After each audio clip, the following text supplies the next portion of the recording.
Welcome to IBMC UAE.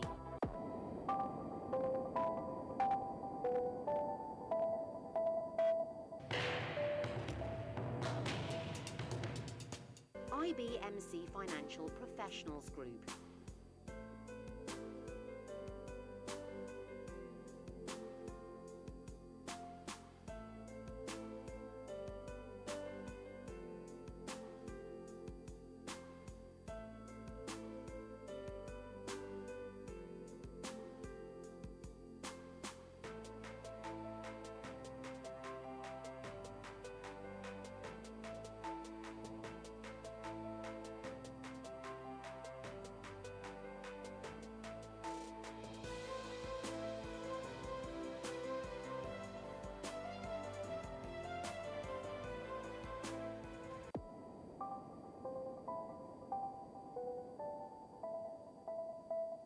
UAE India B2B Centre, the gateway of international business and investments.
Welcome to IBMC UAE.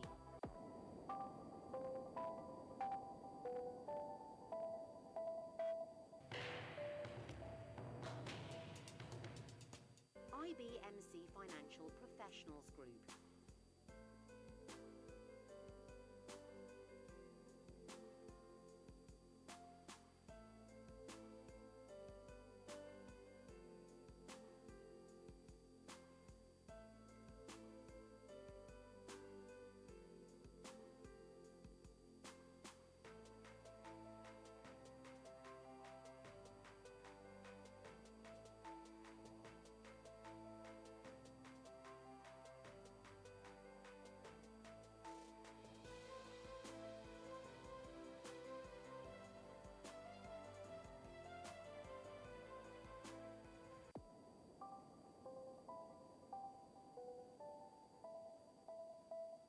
UAE India B2B Centre, the gateway of international business and investments.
Welcome to IBNC UAE.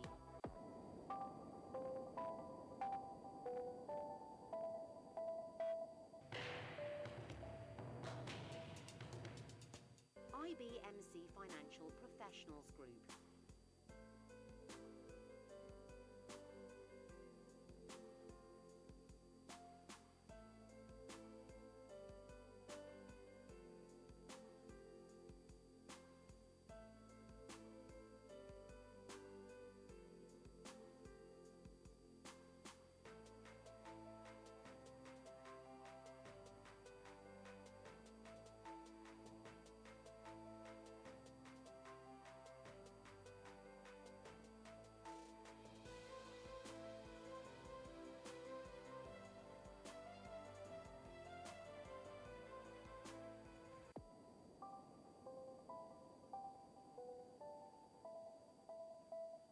UAE India B2B Centre, the gateway of international business and investments.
Welcome to IBNC UAE.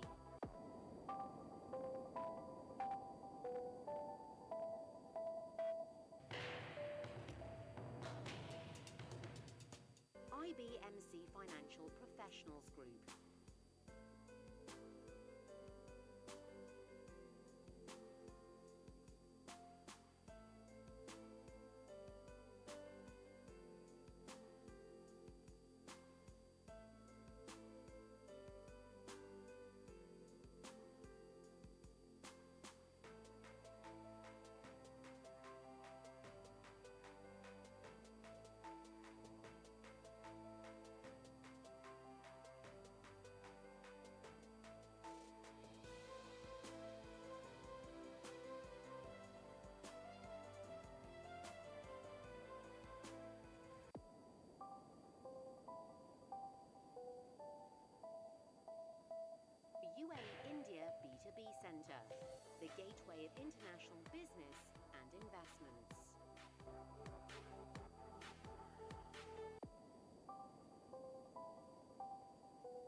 Welcome to IBMC UAE.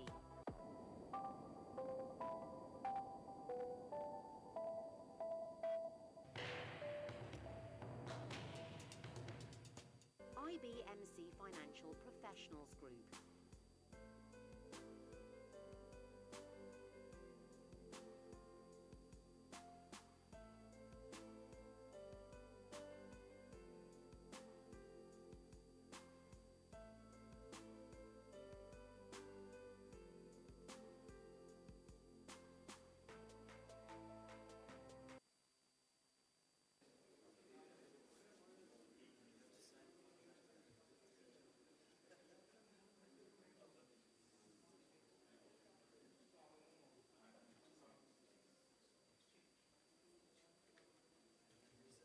Good afternoon, everyone. Welcome back. We're almost on the last leg of our program for our UAE India Business Fest, Sharjah Emirates Focus. This is our last industry panel discussion before we announce the formal announcements of the business investments and strategic alliances that are going to be signed. And now we are ready to embark on a very, very important topic. We have very high-profile speakers, once again, Mr. V. Balasubramaniam, who is highly acclaimed in India's financial market and globally. He has made a very, very positive contribution to India's financial markets, and his expertise is sought after by countries worldwide. The UAE obviously is a hot market for India and vice versa, and his presentation will touch upon how we can use the case studies and models that have already been created in India and emulate them for the UAE market in order to increase further trade flows and win partnerships between both ends of the respective countries. A few words about Mr. V. Balasubramaniam. He is the founding Managing Director and Chief Executive Officer of the India International Exchange, IFSC Limited. He also holds board positions in the following organizations: the Central Depository Services India Limited, the Bombay Stock Exchange Institute, Education Business, BSc Saman CSR Exchange, and India International Clearing Corporation, IFSC Limited.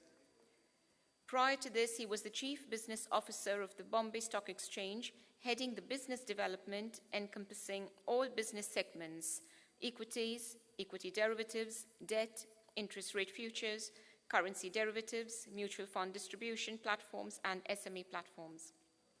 In addition to the markets business, he was also responsible for the listings and data business of the BSE and managing the entire trading operations and membership operations. That is a laudable task. He has over 25 years' experience in the capital markets industry and has previously worked with the Reliance Group as Vice President, and was also the co-founder of Marketplace Technologies Limited, which was acquired by the Bombay Stock Exchange. He was also part of the core team involved in setting up the National Stock Exchange of India. He was instrumental in creating the capital market segment, the Nifty index creation, setup of NSCCL as the first clearing corporation in India, NCFM certification creation, and the futures and options segments inter alia. His expertise, no doubt, will be definitely sought after by this part of the world, our regions, the Emirates, and international markets. Please join me to welcome him aboard on the dais. Thank you. Following Mr. B. Balasubramaniam, may I now invite Mr. Edward James Fitzpatrick to also take to the seat. A few words about Mr. Edward James Fitzpatrick. He is the CEO of Allied Limited and majority shareholder in ISGE Limited, the holding company for the entire group of companies related to the startup stock exchange SSX Netherlands. In 1990, he created his own regulated firm and has been a serial entrepreneur, developing new businesses and buying and selling companies. In 2000, he moved to Switzerland and lived there for 12 years, running a business in Switzerland regulated by the Association Romande des Intermédiaires Financiers. He is the founder of 8 private equity firms, all of which are active today. Mr. Fitzpatrick's funds have invested hundreds of millions into private and public companies in most sectors over the past 25 years. Edward has a wealth of experience dealing with various business cultures and governments all over the world and is currently advising and installing projects in over 50 countries. His firm had funded the first oil exploration in Sudan 17 years ago, before it became 2 independent countries. Mr. Fitzpatrick's main focus is in financial platforms that help and assist early-stage companies since the trend of crowdfunding globally. We have a lot to benefit from a very strong panel, especially from Mr. Balasubramaniam, as well as from Mr. Edward James Fitzpatrick, who will shed light on SME funding and how local SMEs can benefit from crowdfunding for venture capital projects. This session will be moderated by renowned Mr. Bhaskar Raj, who is a business journalist with more than 20 years' experience. Currently, Mr. Bhaskar Raj is the deputy editor of the Middle East Insurance Review, the most respected insurance publication in the Middle East. He is also a regular TV and radio commentator on business, economy, and financial affairs. As part of his journalistic career, he was the business editor of Gulf Today, Sharjah, and senior section editor with the Economic Times, the Times of India Group, Bombay. I'm sure he will conduct this very strong panel with utmost flair. Please join me in a round of applause to welcome the panelists and the moderator.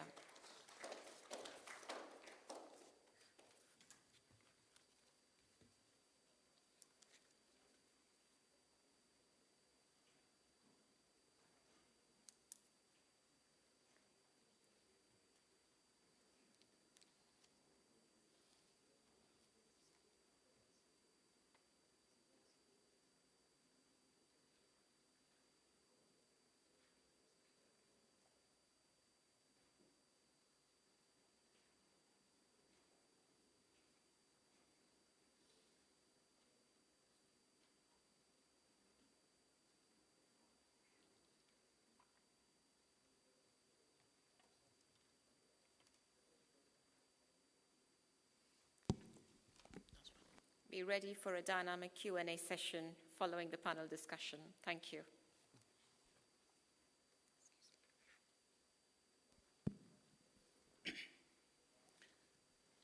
Good evening, friends. So we are going to have a very, very interesting topic. We are discussing about investment. Our theme, as we said, is that the investment opportunities, other opportunities which is offering this region as well as between India and the UAE. And among us, as we already said, that the panel, we have a distinguished panel here. Mr. Balasubramaniam, we have already introduced him as one of the, he is actually, we say that he is a founding member of the National Stock Exchange, which was an experiment which is so successful in the world now.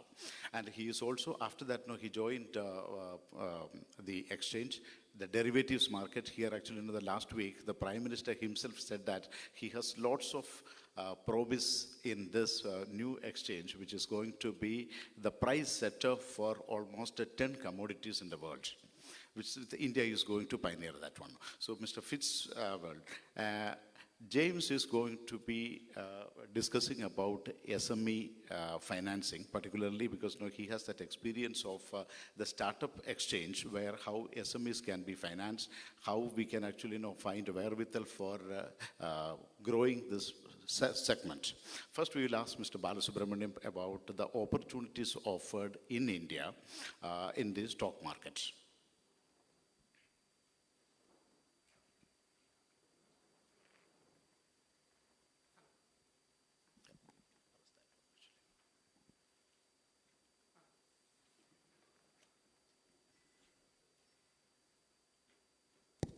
Yeah. Uh, Good evening, and thanks for having me here. As Mr. Bhaskar mentioned, I think there are investments today or capital flows today is a global phenomenon. And almost every person, every household, every individual, every corporate, every sovereign, every country today is actually looking at investments to flow, both in terms of physical investments and financial investments. And both these go hand in hand. And today, India offers a very large opportunity in the financial markets. Effectively, India has now become a $2 trillion economy. And effectively, the growth rate is somewhere about 7.5 to 8%, which makes it one of the fastest growing major economies in the world. And most interestingly, India is home to almost 1.25 billion people, and which makes that every sixth person in the planet is actually an Indian. So effectively, almost 1/6 of the world trade should be something which proportionately should be with India. But today, in terms of proportion, it's only about 4%, which is 1/25. So effectively, the growth potential is very, very large in terms of that.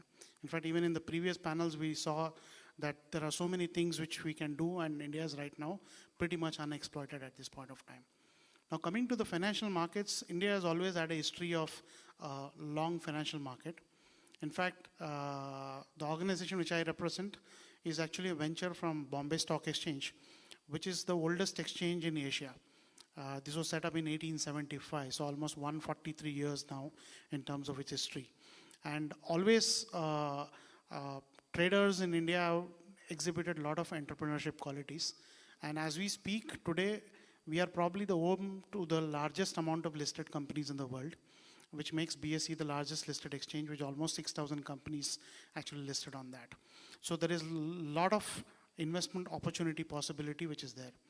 On top of it, as Mr. Raj mentioned, just recently, India has also opened this first international financial service center.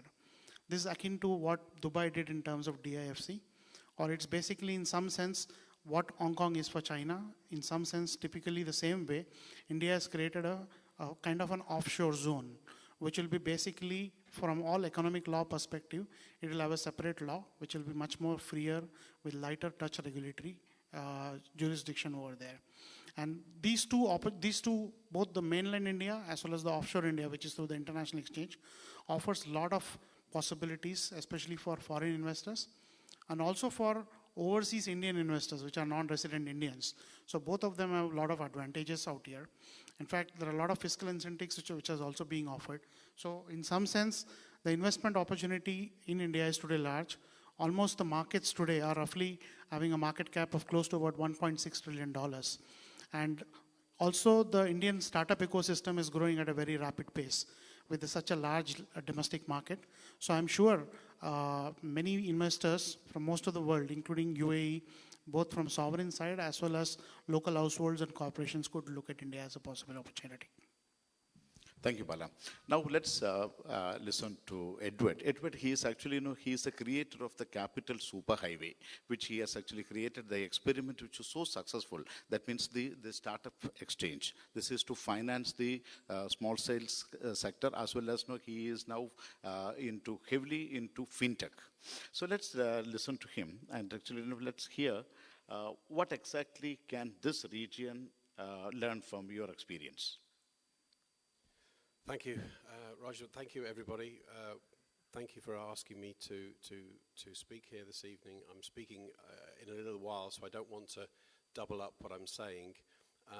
But we've a lot to learn from the region. I've been here all day listening to everybody speak, and it's been incredible. We've already got a lot of things in common. One main thing being we really deeply care about the SME market, and we understand its vital importance in an economy, how that links to government infrastructure, how that links to jobs and growth in every single region across the world. It's not a unique thing, it's global.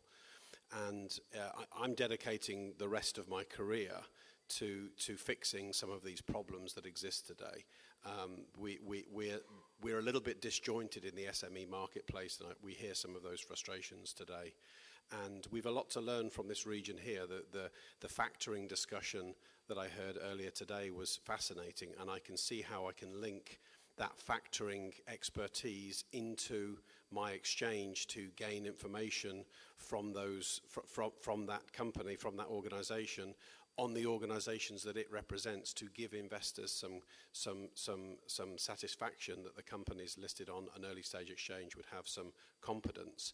And so I've learnt a lot today personally, and I want to share as much of that learning that I've learnt from everybody here today with you, and do as much as I can to bring something to the region. As I say, I don't want to overlap what I'm going to speak about a little later, but my focus here is unique in one sense, that I'm bringing a startup stock exchange to Dubai, and I'm also bringing a startup stock exchange to India.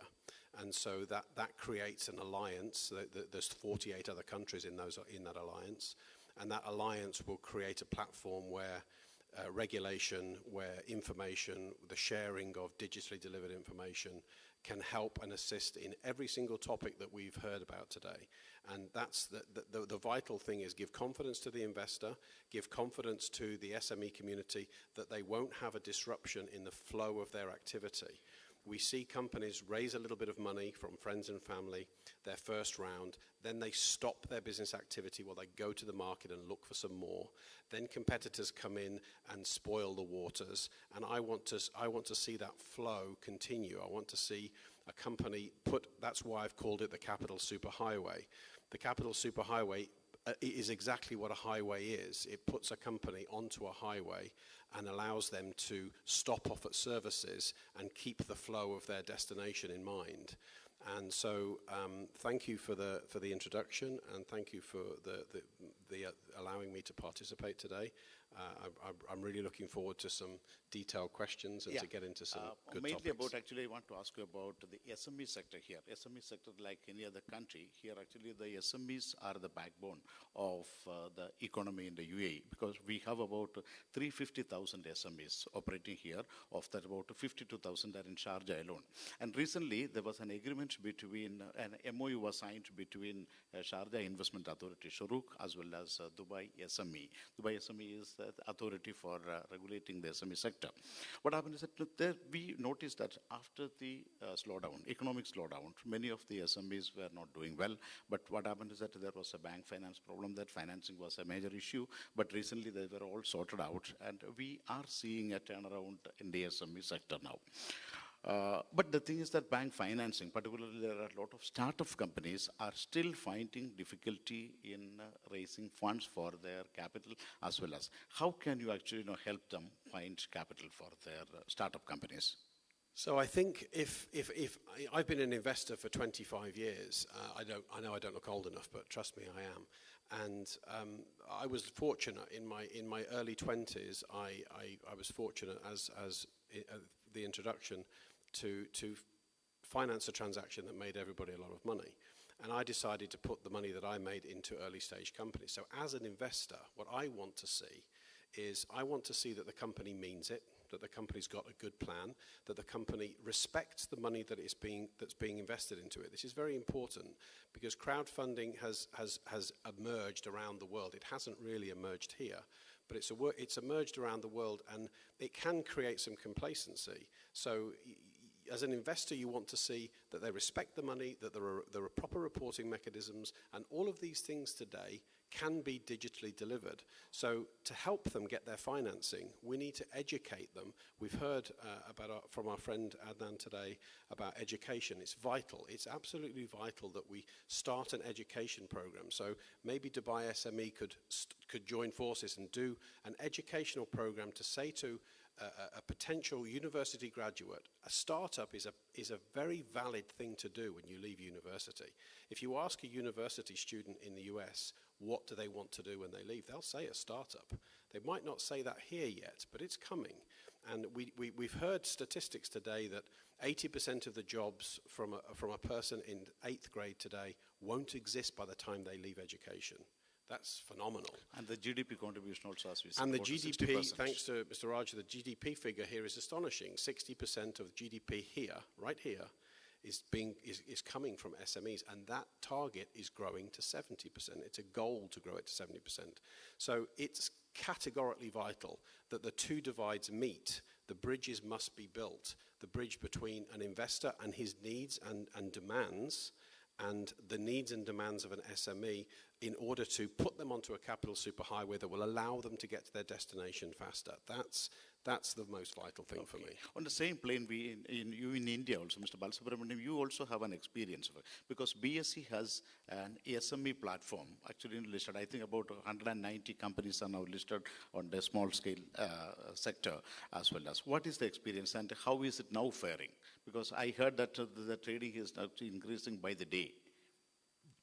So similar to UAE, even in India, SME is probably one of the most important sectors. Roughly close to about 45% of the India's GDP also comes from the SME sector. And almost 70% of the total number of jobs are actually created from the SME sector. So this has been one of the priority areas for the government.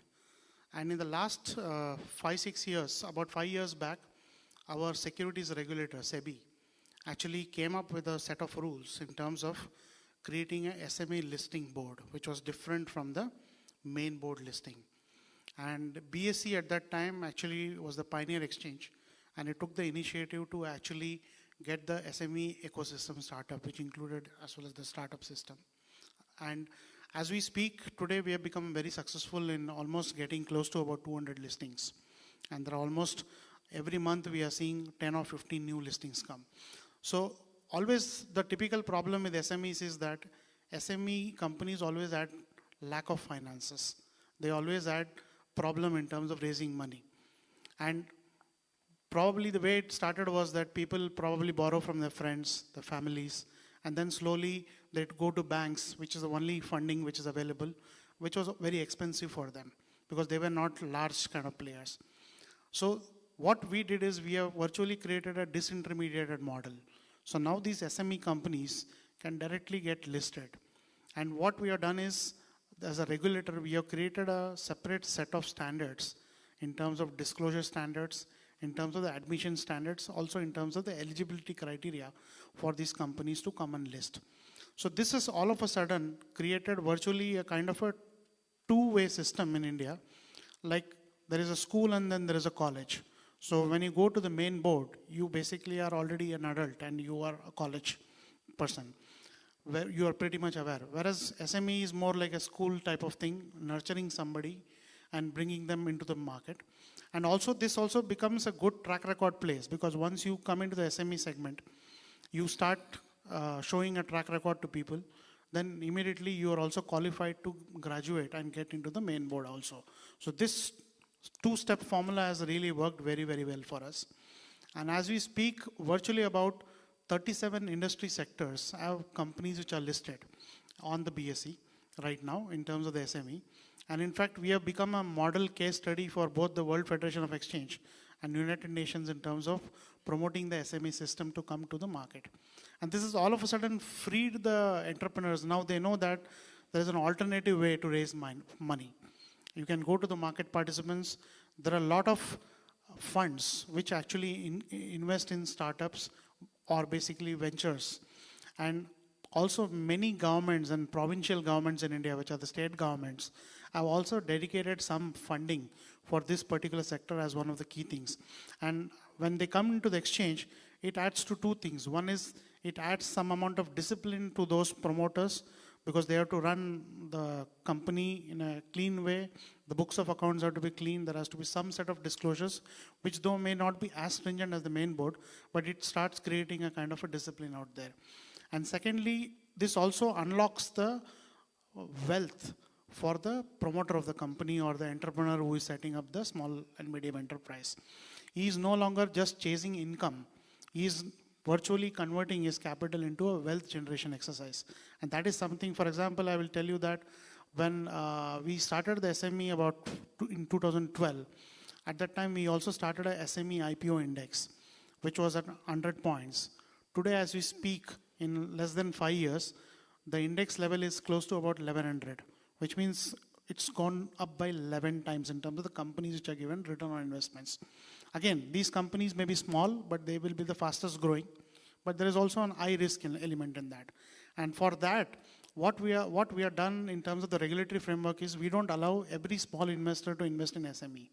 We have created a qualified investor criteria.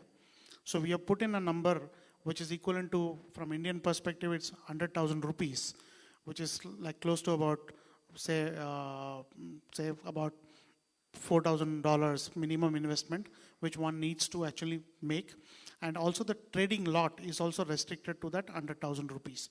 So this has ensured that we don't worry about basically the smallest investor who may be ignorant, so who needs to be protected. But here we are getting informed investors to come who are actually investing in these stories and they are benefiting out of it. So this is clearly proven to be a big thing. Thank you, Balan. For Edward, another question, the similar thing, what we do is about, you mentioned about the crowdfunding. Crowdfunding experience is actually, somewhere it is faulty, or somewhere there is an experiment which has not taken up roots recently some other places. Can this model be emulated here, the crowdfunding? Because whether this market is mature enough to accept that concept? We talked earlier before we embarked on the panel, and I was privy, because we're centrally banked, we have a central bank regulation in our exchange. I was privy to that central bank's information about crowdfunding, and it's this. Every central bank had three choices. One is pretend it's not there. So imagine a central bank as a regulator is pretending that an industry sector is not there, and most of them took that option, by the way. The second is integrate it into existing legislation, and the third is be creative and create new legislation to govern crowdfunding. So crowdfunding is no longer in its infancy. In the UK, in America, it's enormous. In China, it's enormous. In Brazil, it's enormous. The IMF says by 2020 it will dwarf all private equity and VC capital. So crowdfunding's here to stay. And now regulation is creeping in. So whether it's emulated here, I can't answer that question directly, because I think it will change by the time crowdfunding would take hold here. I think what can happen here is something different. You know, the UAE has a blank canvas. It's had a blank canvas. It's had enormous growth. It's a success story. And given that, what we've just heard here is categorically right. We need stepping stones. Companies that, early stage companies can't go to big board exchanges. We need stepping stones. Crowdfunding can become complicated because, as I mentioned earlier, people might not respect the capital if it becomes too easy to get.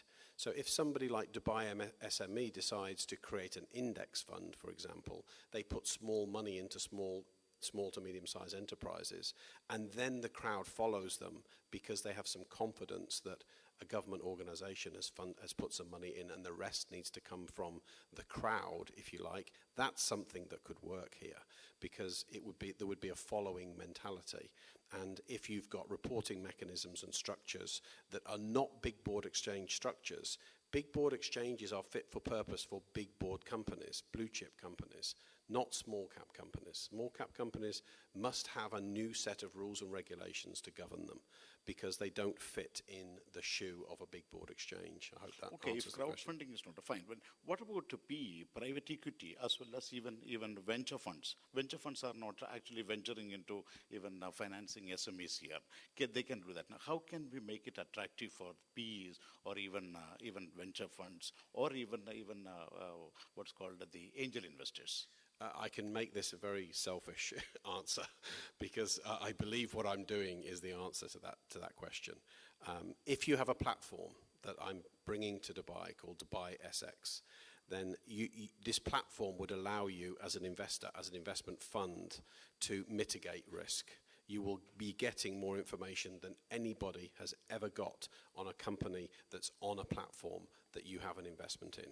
And that's a big statement to make, but that's because we've done it. And so the answer is, you bring something to Dubai like Dubai SX, you launch it here, and you make a big noise about it. You create an index next to Dubai SX. You use some of that money from that index fund to invest in SMEs. You get the private equity funds to follow. They're actually all here. They're just not doing the activity. And it just needs a tipping point to get them from where they are today to now the bank is interested in going into small to medium-sized enterprises, because that's where the uplift is. The uplift is not in the blue chip stock. The uplifts are there, but they're not the same as an early stage investment. Early stage investments governed correctly with the right attitude are the growth sector. We are going to see Dubai go from, or UAE go from 60 to 70% of GDP and maybe more. And if that's the case, we would be delinquent in our responsibilities to those companies and to those investors if we don't create a platform that allows them to participate safely and securely. So long-winded way, I'm sorry, but I think that's the answer. Thank you, Edward. For Bala, I think is that about the Indian market. Actually, the Indian market is actually going through volatility as well as last week it reached almost 30,000 on Sensex. How can the NRIs here, even other investors, of course, you allow them, how can they access the Indian market? Not through portfolio management, but how can they effectively engage in the Indian success story? So today, NRIs anyway traditionally are investing in the Indian capital markets. There has been a kind of a methodology by which they have to repatriate funds into India by opening something called a non-resident ordinary account, which all Indian banks open for them. And obviously the thing is they convert their money from whatever currency they earn in, whether it is dirhams or dollars or pounds or whatever it is, they have to convert it into rupee. And then that can be invested. And typically they will have a bank which is designated as their portfolio investment management service, PIMS account as we call it, and they keep track of the accounting of that money. This is required because India is a capital restriction, has some capital restrictions which the central bank has put in place. But a lot of NRIs still find India to be a very popular destination because they know about the country. And they also know that a lot of growth is taking place in that particular market compared to the rest of the developed world in some sense, which are much more mature in some sense. And we have been seeing that NRI investments year on year has been growing. Especially in the last decade, we have seen that a lot of repatriation has happened by non-resident Indians into India, which is again fueling growth in the markets as well.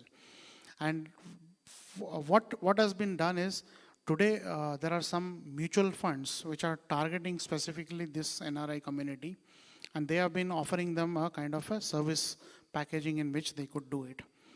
But in terms of direct trading, today there are many Indian broking firms which are into mobile trading and internet trading, which also offers the similar kind of facilities to NRIs and are attracting them.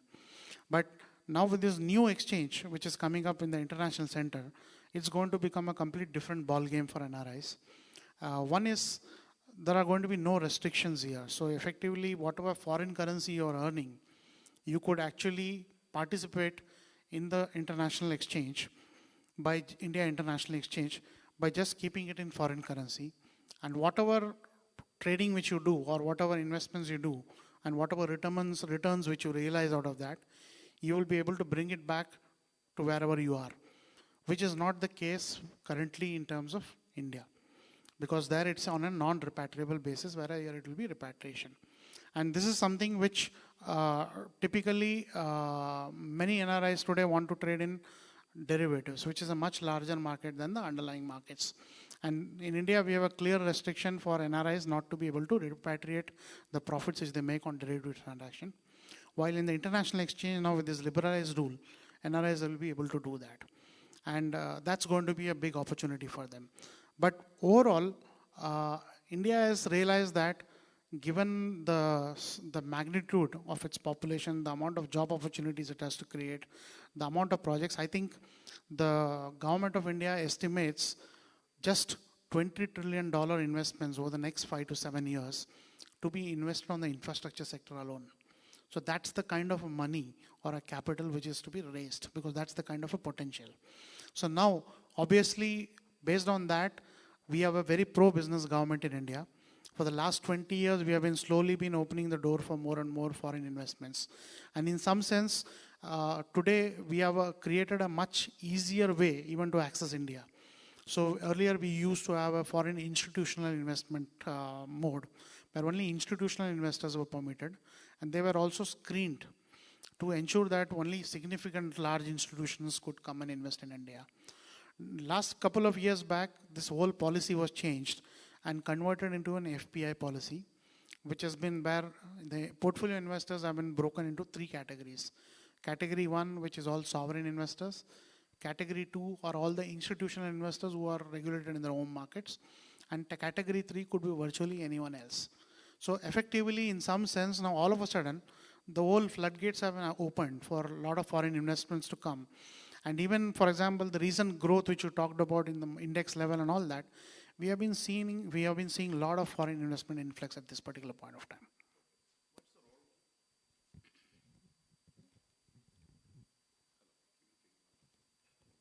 Yeah, sorry. The DIFC equivalent, what you call is that your India International Exchange. For your information, this is actually operating from Gujarat. It's called GIFT, Gujarat Investment Gujarat International FinTech Center, which is equivalent to DIFC. So what are actually they are derivated in the foreign currency, they cannot deal in the Indian currency there now.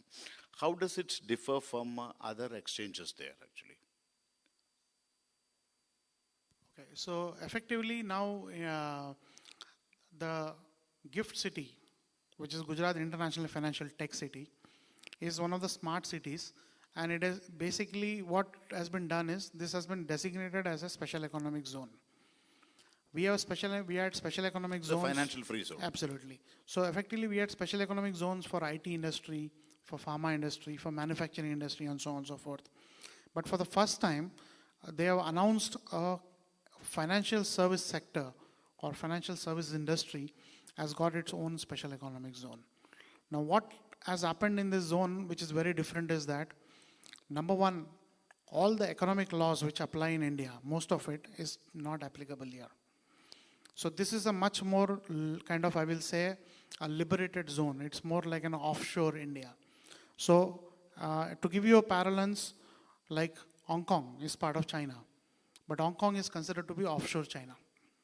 There is a mainland China, and then there is an offshore China, which is Hong Kong. So India is now virtually replicating that story. China got it as a legacy because Hong Kong used to be part of the British thing until 1997, and then it got integrated into China. But from economic policy, there are two policies. One is a completely free policy, and the one which is a regulated policy. So how many companies you have attracted? So at this point of time, for example, we launched our exchange in January 9, 2017, with the Honorable Prime Minister coming and inaugurating the exchange. And that is where he gave us the vision statement, where he said that in the next 10 years, what he expects is that India, which is again a very large consumer or a manufacturer of so many commodities and products, the price setting model. At least in 10 such financial instruments, India should become a price setter for the world. That is basically the vision which he has outlined for us. It's obviously a humongous vision. But in the last 4 months of our journey, we have already seen considerable progress. As we speak, we are trading roughly close to about $100 million a day in the exchange. Almost 118 broking firms have started setting up their operations in the International Financial Service Center in GIFT City. Out of this, about 56 have already got the regulatory permissions to be able to do business. And 28 of these companies have already started trading on us. So you can see the speed and the speed at which the evolution is taking place. In addition, in this center, there are also banks and insurance companies which are also operating. Are there any foreign banks? I think at this point of time, there are 3 or 4 foreign banks which are in the process of setting it up. But at this point of time, 9 Indian banks, most of them are private banks which have actually come and set up their operations here. And I think in the next couple of years, you're going to see a lot of action, a lot of activity which is going to happen in the IFSC. So I have one doubt. For example, the Indian Bank, State Bank of India is operating from the DIFC here, which means effectively they can also operate from the international center the same way. So they did not actually come out of India to do this business there? Yes, it's partially true. Today, for example, the banks are trying to expand into other geographies because they are scouting for newer customers. So the front office function, which is to basically generate sales leads or origination, that will still continue. So banks will have to have their points of presence in different countries or different geographies. But what will change is most of the back-ending operations for their international lending operations, etc., that could all get set up in the International Financial Service Center. So that could become virtually a big servicing offshore kind of center. So they could insource all their activities into this place. So the number of employees which they have to put out in all these international cities or international countries will probably reduce, and they will be able to do a lot more cost optimization in terms of running the operations. So how can an investor actually access that market then in that case? The Indian So as I told you, obviously all investors will have to access through intermediaries. And as we speak, as I told you, 118 companies or intermediaries are coming into place. Some of these are very large names in terms of the big banks and the big financial firms which are coming. In fact, we have been also seeing a lot of interest from international financial firms, which are also seeing that this could be an easy way to get in, because today if they have to set up an operation in India, they will have to bring in about $100 million of capital which they have to lock in. Whereas here there are no such preconditions. So effectively they will be easily able to set up this. And also one of the things which we are trying to do with this IFSC is that basically we are liberalizing the entire financial services. We are ensuring that this particular jurisdiction is a low tax jurisdiction. It has a much more friendly rules. The regulatory complexities are much, much lesser. And obviously we are also being allowed to trade round the clock. So this market is going to be open for almost 22 hours of trading, with just 2 hours for doing the switch over to the next day or whatever it is. So effectively that means that right from Japan's opening to all the way to Chicago markets closing, we will be open for business. So obviously this becomes a conducive environment to set up, to allow people to be able to hedge their risk, do risk management, trade in derivatives market on a round-the-clock basis. So these are all something which are path-breaking from an Indian financial system perspective. Okay. Mr. Edward, what do you think that, can you actually leverage that market actually? Now, what do you think that? A couple of comments. Earlier, you talked about the three segments of investors, the sovereign wealth funds, the institutional investor, and everybody else. And I think what the US has done is it's taken that category of everybody else, and it said there are subcategories in there. There's a lot of light to be extracted from that third category, and they created changes to their Jobs Act this year. Was it this year or last year? I think it was this year. And those changes to their Jobs Act said that anybody can invest now into the equivalent of a crowdfunding activity. And so whereas anybody can invest through this portal, anybody could invest in the US directly into SME companies. And of course, you'll have the guy that might want to invest $50, the guy that might want to invest $5,000, then $50,000, then $500,000, then $5 million, and still at $5 million, we haven't reached the institution.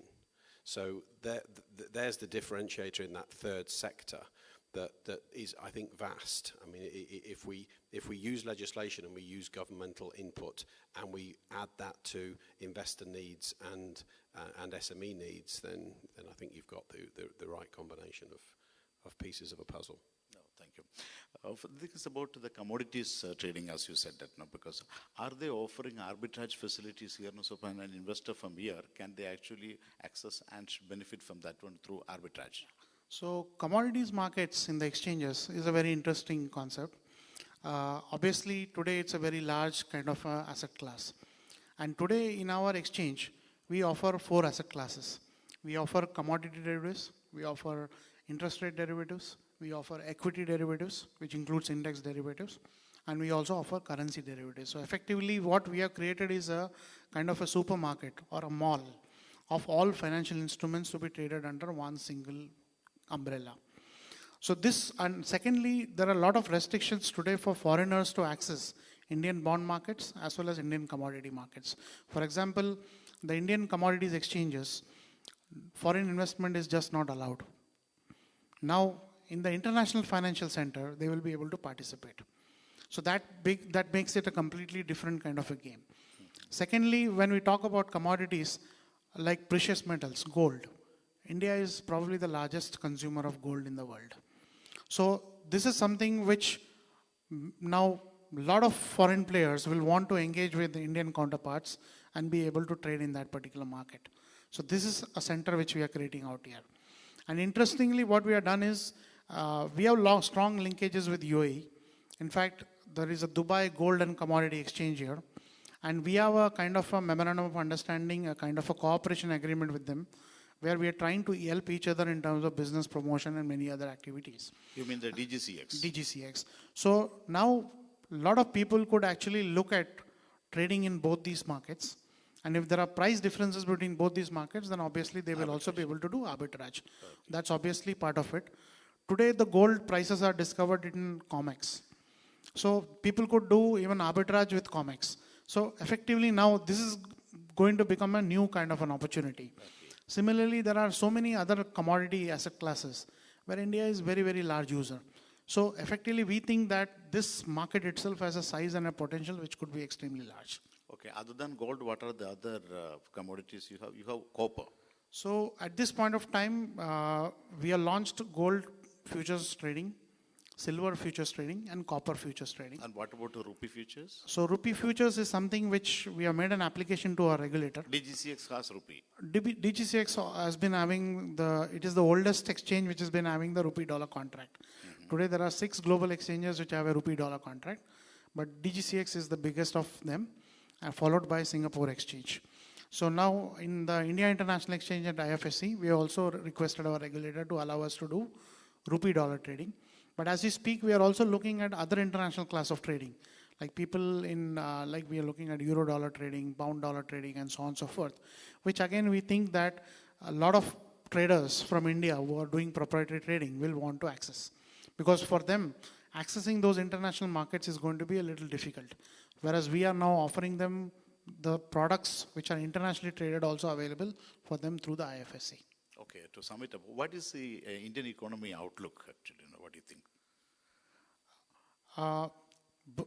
The Indian economic outlook, typically, about 15 years, 10 to 15 years back, India used to have what we call as the Hindu rate of growth, which was like 2 to 3%, which was there. And then somewhere after the economic liberalization happened, about 15, 20 years back, the economy has started changing gears and started shifting momentum.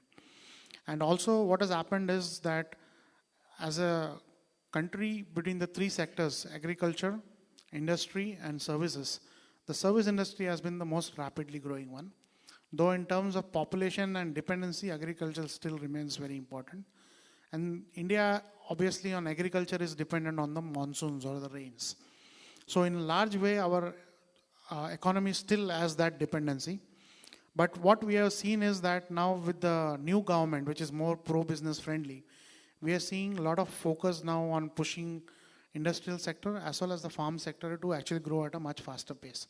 Service sector in India has always been growing at an amazing pace.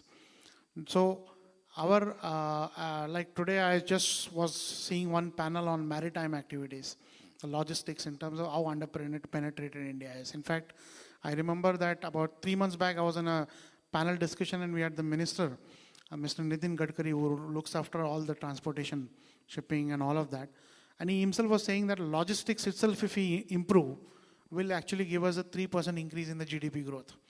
So right now we are growing at around 7.5% in terms of GDP, which I think if the pace of reforms continue, could actually even grow to 8, 9 or probably close to even double-digit growth.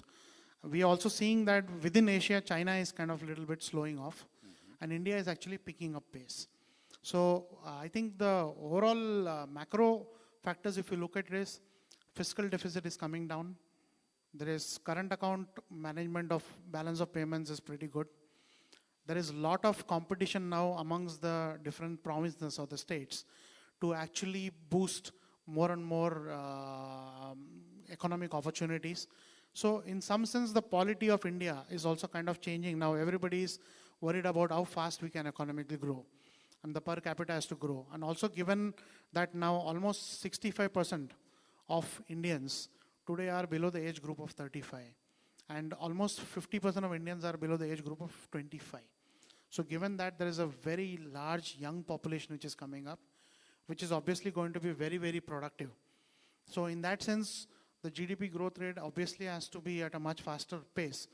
That is, then only we'll be able to generate enough job opportunities and we'll be able to sustain the economy. And plus the oil price continue to be actually, Absolutely, it's down, a will be bonanza for beneficial to India the in some bonanza, sense. it is. It's a bonanza for India. It's in some sense a sweet spot, but Yeah. obviously we have to make use of this opportunity to be able to do. Also, parallelly now with this Paris climate and all that, now obviously we are slowly making our reliability on the traditional sources like oil and coal. We are reducing the dependency and going for much more cleaner kind of energies. And obviously India has declared that solar energy, because we are blessed with sunshine almost 11 months or 12 months almost around the clock. So we are looking at that as the big source. So in the next 10 years, you're going to see a lot of change out there. Thank you, Bala. Edward, well, you think that the Indian, the growth, which because the kind of technology you have, the kind of experiment you have with the startup exchange, do you want to tie up with any Indian companies or the SME, particularly the SME platform which BSC offers? Yeah, I was just thinking while I was listening to that how we bridge those two things, because they're very different. You know, what we've got here is a trading mentality for derivatives and commodities, and what I do is pure private equity. It's pure private equity putting that into a platform form to allow people to participate in private equity, and there are no derivatives. You can't short a stock on my exchange. So bridging that gap, I was thinking about a conference I did recently in Norway, where we had in the room 40 different family offices through a multi-family office concept. And at the end of the 2-day event, they said to me, well, what can we do with you? Because we're doing this kind of activity. We're trading commodities. We're trading. We're doing things at a bigger level. We don't want to participate at this lower level in early stage private equity. So I came up with the concept on the stage of, well, okay, guys, if you don't want to participate in private equity at the early stage, why don't you bid on it early, subject to it reaching a point where you would be interested in it?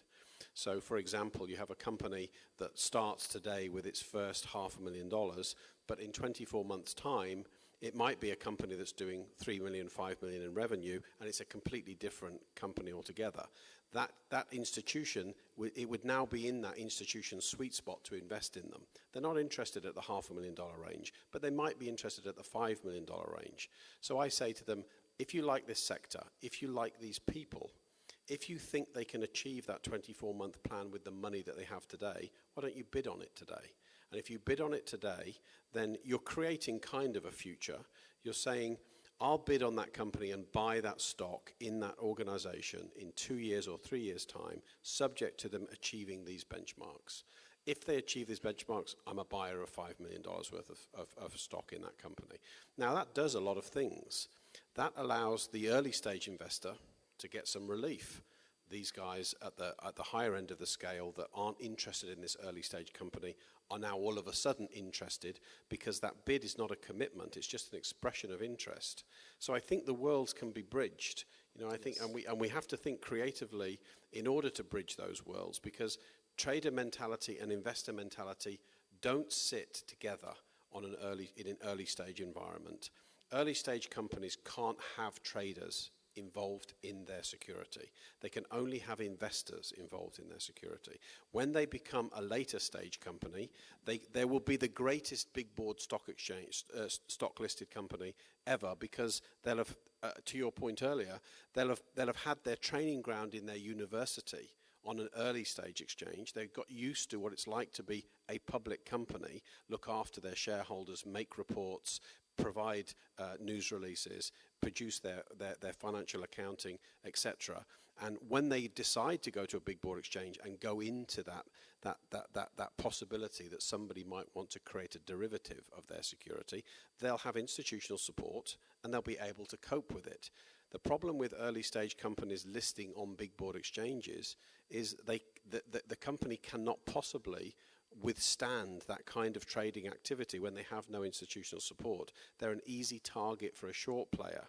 So we need to keep the trading mentality in organizations like this, and we need to keep investor mentality, and we need to separate them. It's what I was saying earlier about in that third segment.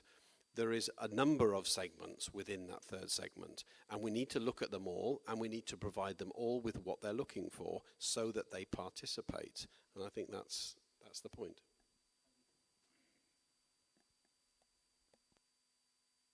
Thanks. Now the floor is open for questions. You can actually ask Mr. Balasubramanian about if you have money to invest or something like that. He will guide you how to double your money and things. You know, the opportunities in India. And for Edward will help you how to actually generate or even how to find value in SMEs. Any questions?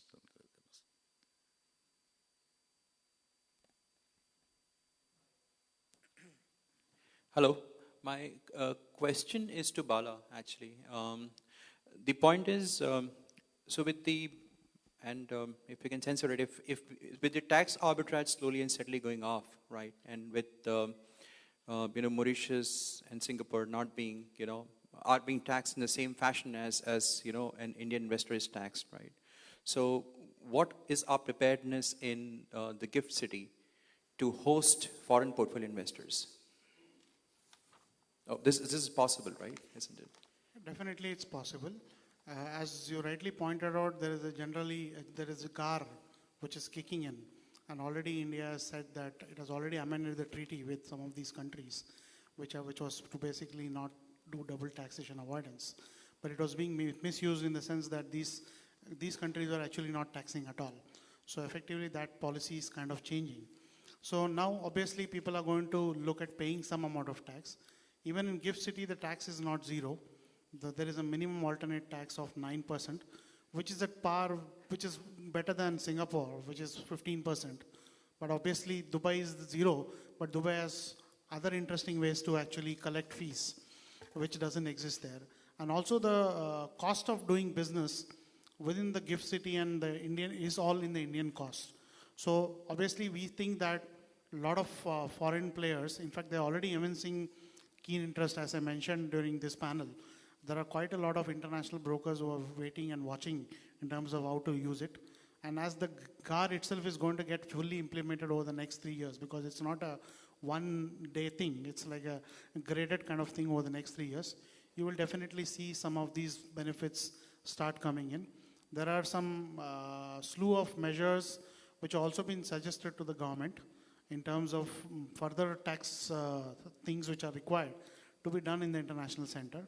And if those do fructify, then obviously this will become an attractive alternative for those centers. Like I expect that in the next month, probably we could have fund managers who are probably sitting in those centers who will be permitted to do the similar activity from the IFSC. So that itself will be a game-changing move. Yeah, so what we see is there are a set of FPIs who are actually interested in setting up things in Gift City. Maybe if exchange is interested, we can work things out and maybe help them out in putting them there. Absolutely. In fact, the regulator has already, for example, we talked about those 3 categories. Yeah, 1 to But 3, yeah. Today in the IFSC, SEBI has come up with the 4th category, which is saying eligible foreign investors. And it doesn't differentiate at all. Okay. And eligible foreign investors could be anybody. And they do not even have to actually come into India to be able to invest in the IFSC. So they can directly come into the IFSC as well. And second question is from the exchange perspective. What do you see as a difference as compared to the high-end entities like DAFC and all, Dubai International Finance Center? What is the gap that we have in order to ensure that we reach that level? See, the big advantage which we have is we have a pretty large ecosystem of financial players, both in terms of issuers who have appetite to raise capital, and also in terms of investors who want to actually put in that capital. Now what we are doing is, through this International Financial Service Center, we are for the first time probably creating a liberalized ecosystem, which is without those restrictions. So that is the big advantage. That is the reason why I said that there are 3 things. One is, from a tax friendliness perspective, this is much better off. From a regulatory rule restriction perspective, again, it is much better off. From a technology perspective, obviously India is on the cutting edge, the same benefits out there. When you combine tax, regulatory advantage, and technology, then you got all the ingredients to make it a great story. And there is enough interest from people, because finally at the end of the day there is this thing. So in some sense the IFSC is something which could become a very good system or very good kind of an attractive place for people to come and do business and look at making the investments. Any more questions? Very interesting topic, a very interesting time to take investments, SMEs, to drive innovative ideas, stock exchanges, international exchanges, and a very valid point that you made, Mr. Balasubramaniam, about creating an ecosystem. I think that's the right word, as well as to Mr. Fitzpatrick, who said about the confidence that SME needs and their value, which has been ignored all these years, even from a regulatory perspective. So shall we close the panel discussion, Mr. Bhaskar? Thank you, gentlemen. It has been very insightful. Keep up the hard work and keep up the knowledge platform up and rolling. Thank you.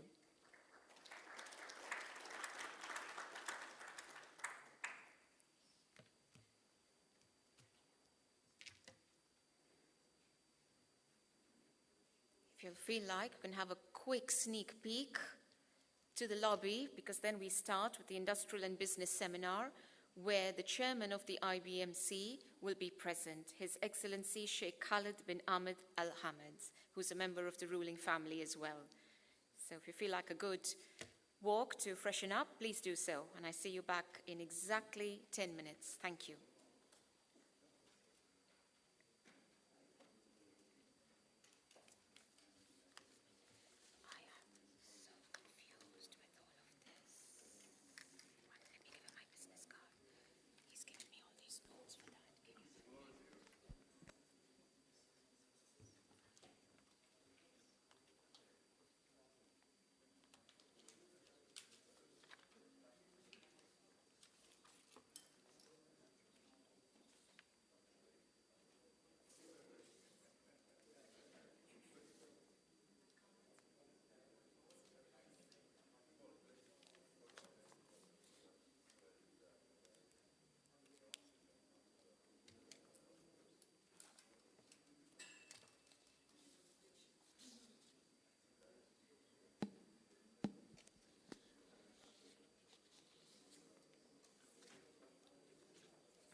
We will be starting in a few minutes. I can see a lot of energy and buzz as we are approaching the sunset version of our business boot camp, or the UAE India Business Fest. I'm very impressed to see the energy levels amongst the investors, entrepreneurs, speakers, panelists who have taken time out to actually address the challenges and the way forward for the economic strengths and the powerhouse between the UAE and India. Please give us a few minutes just to settle. In the meanwhile, we can appreciate the corporate video of the IBMC group that captures a sneak peek and the snapshots since 2010, ever since the firm was established.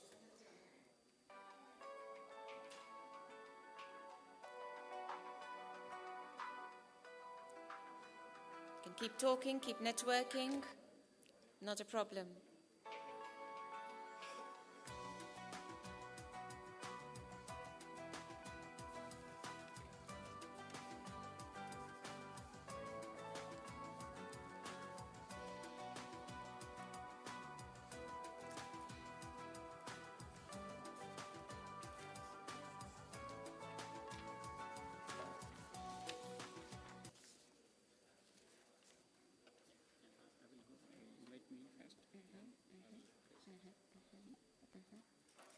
Right. A reminder request, like a school teacher, must I say, mobile phones on silent mode, with all due respect to the speakers and the show. Thank you.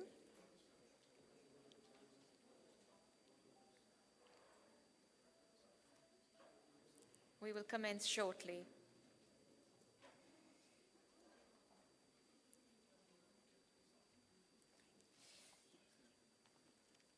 For those of you who were not there in the prior sessions of the morning and the afternoon, I'd just like to shed some light on the IBMC, on its core strategy and how it has created a remarkable business synergy with stakeholders from the United Arab Emirates. This, in turn, has led to a thirst amongst international investors, high net worth individuals and ultra-high net worth individuals who are serious about foreign direct investments, foreign institutional investments, and foreign portfolio investments, including infrastructure projects in both the UAE and India. IBMC will continue to play a very strong role in the CSR strategy through its B2B business portal and through webinars, as well as through the B2B Business Lounge. It is very important to take full advantage of the UAE India Business Fest gathering today, exchange business cards, keep the dialogue, create innovative ideas, incubators, brainstorm, and make business happen. I'd like to recap as well that as part of the Centers of Excellence, the IBMC has also created unique innovative setups with the Bombay Stock Exchange and with the Benz Law Institute in the DIFC courts. Previously, Mr. Binoy Sasi had given a very good presentation about the DIFC courts, contracts, drafting, policies on corporate commercial law, the latest updates, so he's the right point of contact. The IBMC group has its own in-house experts that deal within seconds on issues relating to investments, tax, compliance, company secretarial issues, audits, in order to innovatively drive the financial industry's growth in challenging times. The way must be forward. SMEs must be given a voice. They must be given the necessities, the tools, in order for them to contribute to the GDP of both economies. UAE and India do share a lot of cultural, traditional, and social ties that will last for generations to come. Keep up the spirit. Let us forge our brotherhood ties and move ahead strongly with trust like never before. Thank you. Let's start officially. I would now like to invite Mr. Sajid Kumar, CEO and MD of the IBMC Global Networks, to come forward. Followed by him, I would like to invite Mr. Anup, CBO and Executive Director of the IBMC Group as well. I'd like to make the following announcements as well. His Excellency Marwan bin Jassim Al Sarkal, please come forward. Mr. V. Balasubramaniam, India INX, JFT, City and BSE listed companies will be part of his presentation. Mr. Balasubramaniam just sat in a dynamic panel.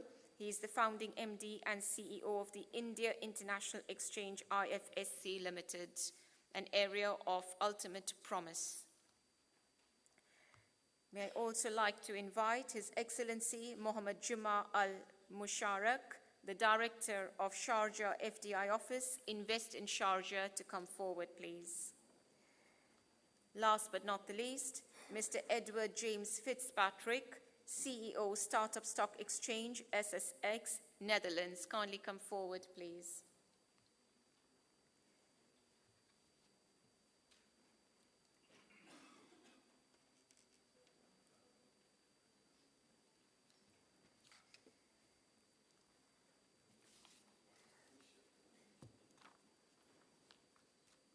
Thank you, gentlemen.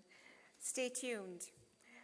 I'd like to share that our chairman of the IBMC International, His Excellency Sheikh Khalid bin Ahmed Al Hamad, extends his greetings for the moment. He probably will be joining us, but in the meanwhile, I'd like to shed light on some of his accomplishments. His Excellency Sheikh Khalid bin Ahmed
Emirate, His Excellency Marwan bin Jassim Al Sarkal, the CEO of the Sharjah Investment and Development Authority, Shuruk.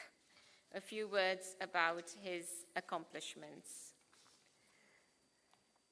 As the Chief Executive Officer of the Sharjah Investment and Development Authority, Shuruk, it is very important that the Emirates of Sharjah has obviously witnessed today the platform and the smorgasbord that Indian companies and Indian intellectual capital can offer. This synergy between the Emirates of Sharjah as part of the UAE India Business Fest will take the countries at both ends to greater heights. His Excellency Marwan bin Jassim Al Sarkal is also board member of the Sharjah Football Club, a patron of Design Days Dubai, and chairman of the German Emirati Joint Council for Industry and Commerce. He's also a member of the Sharjah Tourism Advisory Committee, a former board member of Sharjah Tourism and Development Authority, and a deputy head of Knowledge Without Borders. He currently serves on the board of governors of Skyline University College and a member of several UAE Ministry of Economy joint councils with other countries. Your Excellency Marwan bin Jassim Al Sarkal, would you kindly come forward and give your inputs as the industry guest of honor this evening? Thank you. A round of applause. Thank you. Assalamu alaikum wa rahmatullahi wa barakatuh. It is indeed a great pleasure for me to be here today. Maybe first of all, I would like to thank Mr. Sajid for this great initiative that basically what we need to do between the United Arab Emirates and India. I think if we go back to almost 100 years about the relationship between the United Arab Emirates and India, or even before the United Arab Emirates, when we were called the Trucial States, how the relationship between those two nations were one of the best, one of the highest. If we talk about Sharjah, we've been using the Indian currency before the dirham, when Dubai was using the Qatari riyal. So there was a strong relationship, traditions, family relationship, businesses. So for us, when we talk about an Indian investor, we don't really talk about a foreigner. We talk about family businesses here. We in Sharjah, we basically depend on opening up our economy. Our economy was never closed to the people from Sharjah, but from everyone that respects the place, loves the place, and wants to make a difference in it. And since Sharjah was part of the United Arab Emirates, it was opening up its arms to create a diversified economy, to the level that Sharjah is one of the most diversified economy in the United Arab Emirates. And when we talk about diversified, I mean that oil is only 1% of Sharjah's GDP. We have a focus on different sectors, manufacturing, for example, real estate. We have many sectors that tourism is another sector, transportation, logistics, very wide range of sectors that we focus on. What is great to be here is to say that Sharjah is welcoming investors, especially from India. We've been traveling, promoting Sharjah in different cities around India to attract investors to come to invest in Sharjah. But when we talk about investing in Sharjah, we talk about investing in sectors that we would like to make a change in. And those sectors are travel and tourism, healthcare, environment, and transportation logistics. 4 key sectors that even my colleague, Mr. Muhammad here, might elaborate more. What I wanted to say is that we are in a status that we have the best time when it comes to the relationship of the United Arab Emirates and India. The relationship between the Crown Prince and the Prime Minister is at the peak level. We have to benefit out of it to the level the business community have to benefit out of it. And there is a lot of synergy that I see within what we're talking about here. So I'm glad that you're having a year program that will encourage and will let a lot of us know more about those economies, the United Arab Emirates economy and the Indian economy. So maybe to elaborate more about Sharjah, some people would say, we talk about the MENA region and how connected is the MENA region. But guess what?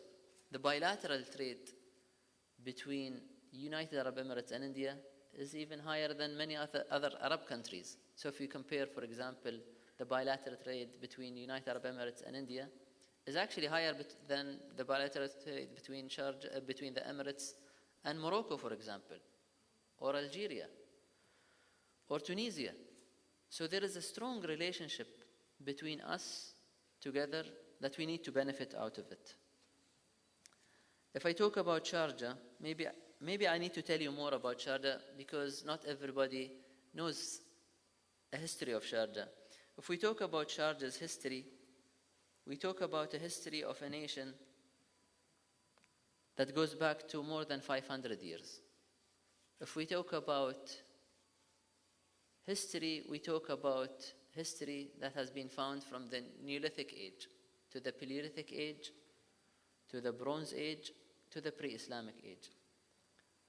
And I think we need to build on those traditions.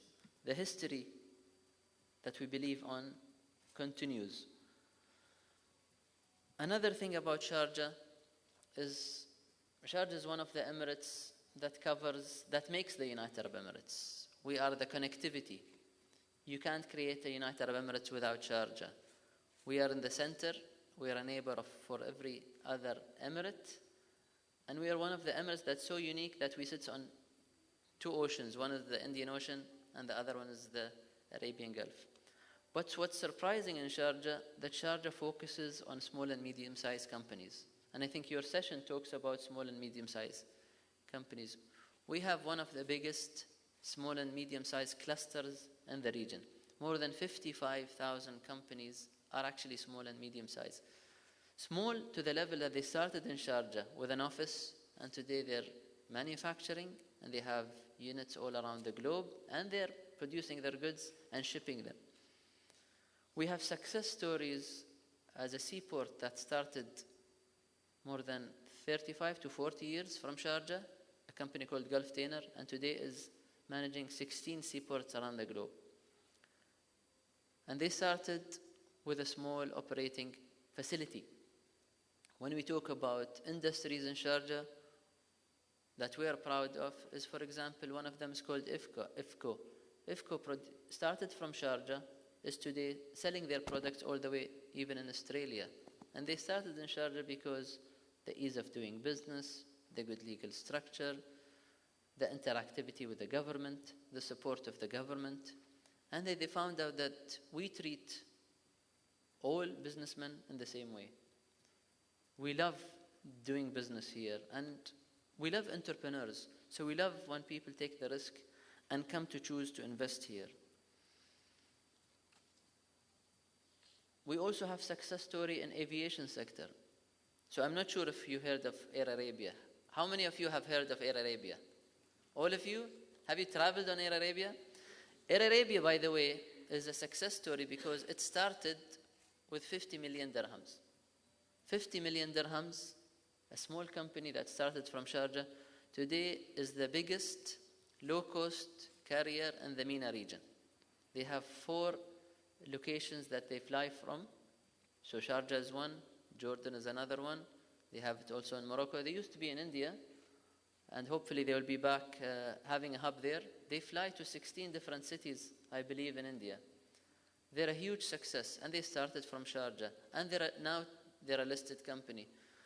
I think their valuation goes higher than 4 billion dirhams, from 50 million dirhams 15 years ago.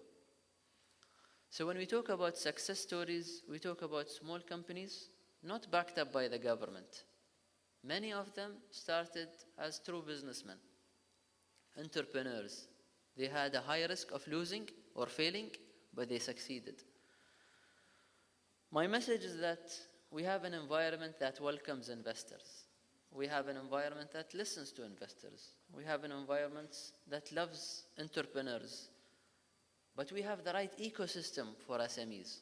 And I think sometimes it's about cost of doing business, but the most important thing is if you have the right ecosystem. That's the success of doing business. And since Shuruq was created in 2009, our main aim was to help promote Sharjah internationally, to develop projects in Sharjah that will uplift the image of Sharjah, and participate internationally to promote it. So then in year 2015, we created Invest in Sharjah, which basically is today the arm that is focused on attracting investments. And my colleague Muhammad is actually managing that, and he would elaborate more about that. So doing business is very important. Now when you do business, you would live here. You would need to know the lifestyle of the place. Does it fit you? Do you like it? So Sharjah is a place that hosts a lot of activities and events. I think Sharjah was the first emirate that focused on tourism. Yet before any other emirate looked at tourism, Sharjah used to have tourists coming from Germany, coming from different parts of the world, because it was well known that it was having the right infrastructure for tourism. But today, Sharjah hosts many activities. Sharjah has the biggest arts festival in the MENA region. I mean, the biggest festival in the world after Venice. We have cultural festival like the Sharjah Heritage Days, and we have entertainment festival like the Light Festival. But we still have the cricket matches happening in Sharjah. So 30 years ago, if you ask anyone coming from India about, do you know Sharjah? I think they would know Sharjah more than anyone anywhere else because of those cricket matches. And this is something that we like to say, that we have history. And it's not about only the future, but we have a rich history and we're building on it. We build on our tradition. We build on our history, and we build about our commitment to make it a great place to invest in. So Sharjah also was crowned in '98 as the cultural capital of the Arab world. It was the tourism capital. Voted, it was the Islamic cultural capital. Many international awards that Sharjah has. My message today here is, we welcome all of you here in Sharjah. We thank you for choosing Sharjah. And we always tell you, Sharjah is open and welcoming you to come to do business here, to choose to live here, and choose it as not your second home, but as your first home. So thank you all for being here. I'm sorry that I have to leave, because I have a very long program that I'm flying tomorrow. So I would like you to continue the program. Thank you. It is an honor for me to be here with you, and I wish you all the best for the rest of the evening. Thank you.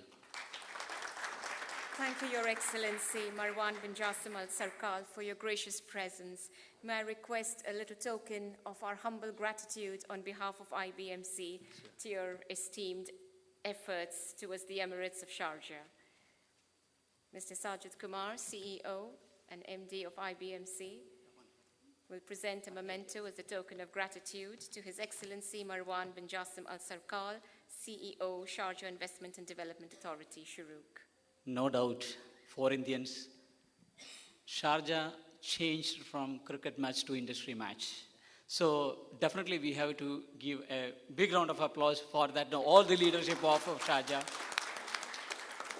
That's why IBMC Group decided to honor His Excellency Marwan bin Jassim Al Sarkal, considering all their effort for making Sharjah into a fastest growing Emirates of UAE, and we are honoring such a way as industry leader. So we all are very much proud on that for honoring him, and I hope that in future, definitely from IBMC side, as we discussed from these 17 sectors, we are there with Sharjah for all activities, with all departments. Wherever we can able to suit, we are happy to do that. Thank you. Thank you so much.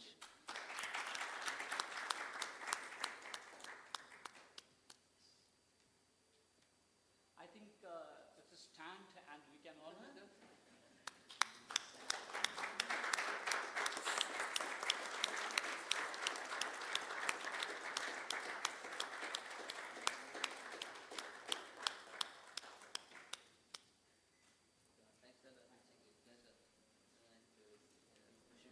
And I wish you all the best. Wish you all the best. Sorry that I have to leave, but I have a flight to catch. Thank you. Safe flight. Thank you. Definitely. You know, my father was an ambassador in India for 2 years. Thank you, Your Excellency, once again. Okay, thank you.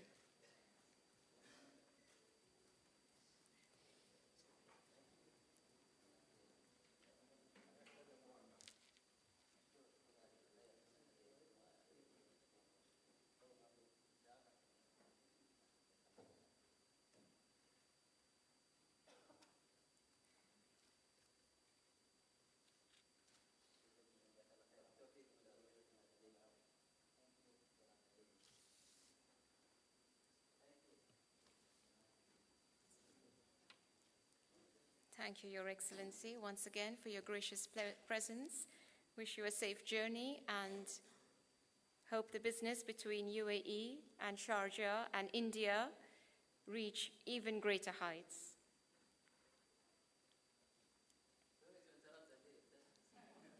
Not at all. It's a pleasure to have you. Thank you too.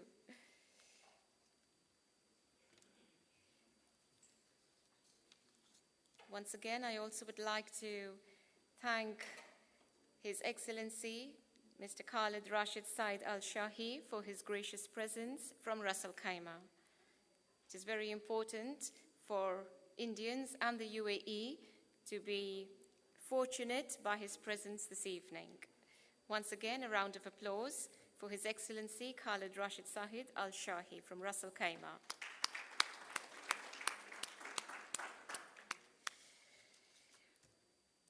We have a couple of important business agreements and MOUs that have culminated and resulted as part of the joint efforts and serious dialogue between UAE and India.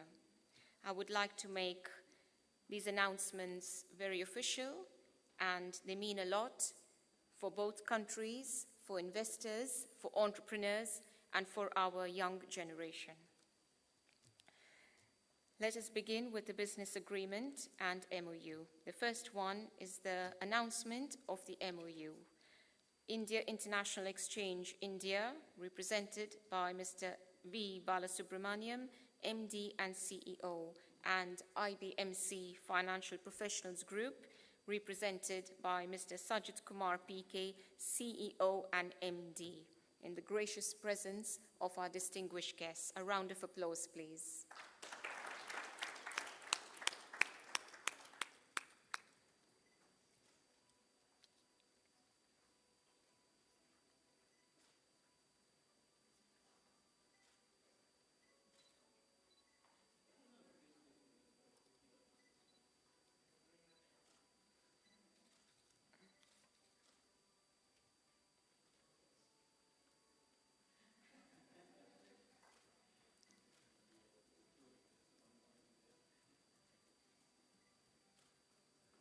Thank you, gentlemen, and thank you, Your Excellency, Mohammad Juma Al-Musharak, for your gracious presence as well.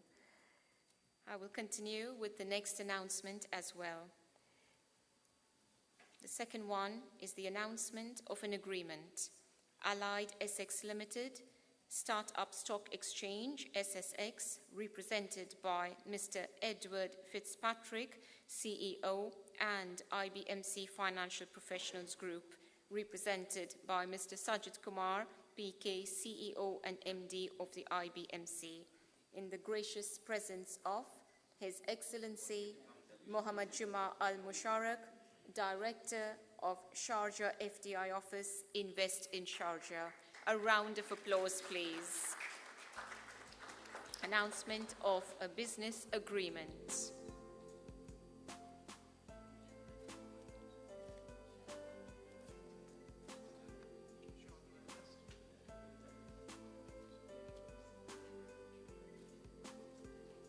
Coming up next is the investment announcement, a milestone as well. It pertains to Next Orbit Ventures Fund, Phase 2, India, represented with MD Kanan Kuti and Chairman His Excellency Khalid Rashid Said Shahi. Kindly come forward, please.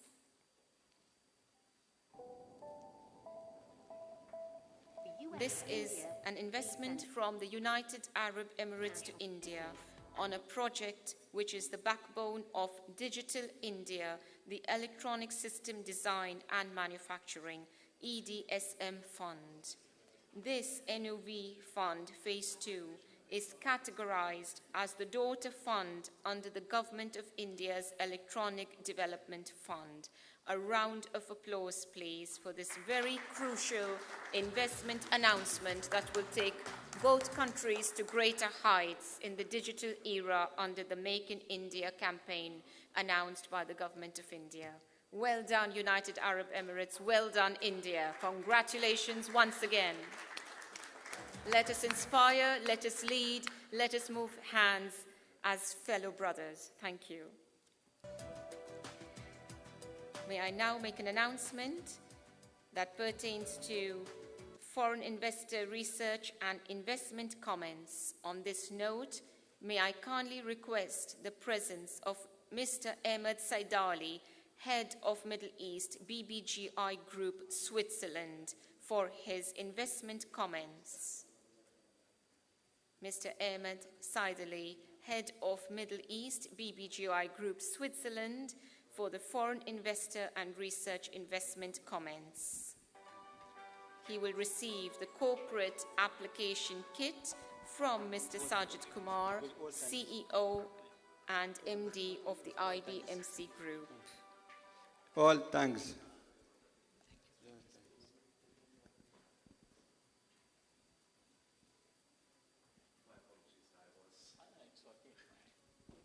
Sorry, I'm going a bit too fast. I should slow down in my announcements.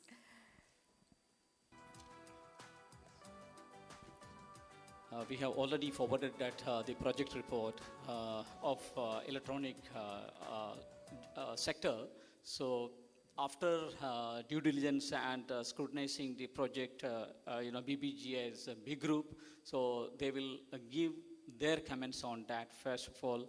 Then after that, we are providing that, we are handing over that, the first corporate application to him. Well, thank you for the opportunity. Well, actually, yes. I think if for investors looking for growth, there's no better story than India. I mean, it is the fastest growing market, and as somebody rightly mentioned it this morning, the train has probably passed for China, but the train is just starting for India, and it's an amazing growth story that any investor would love to be part of. And at BBGI Group, we truly believe in the future of India and its economy, and obviously the semiconductor and all the electronic components that are being so far imported to India. And if there is a way to manufacture all those somehow strategic components back in the country, that can be an amazing story going forward. So that's why we have, in collaboration with you, decided to take that theme forward, and we look forward to collaborate with you on that. Thank you.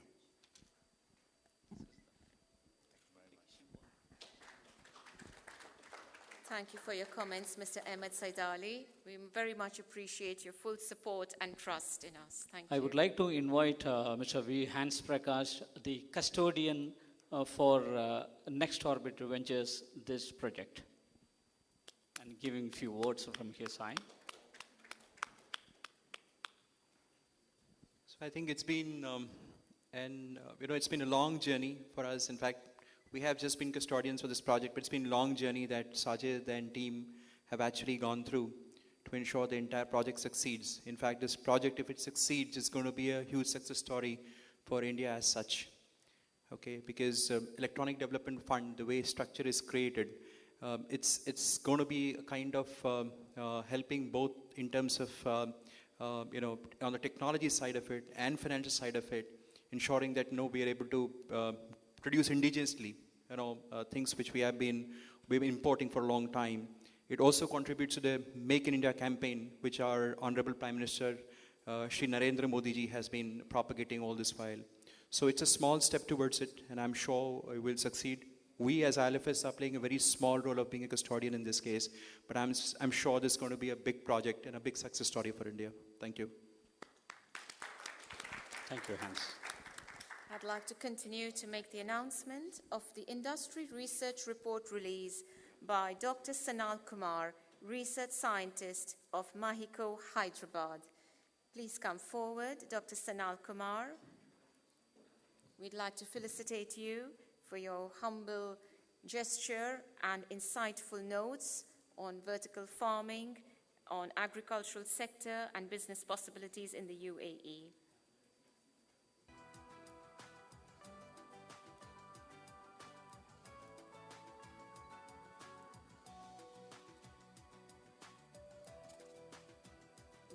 Mr. Sajid Kumar PK will present a memento to Dr. Sanal Kumar. Prior to that, we will announce the Industry Research Report release.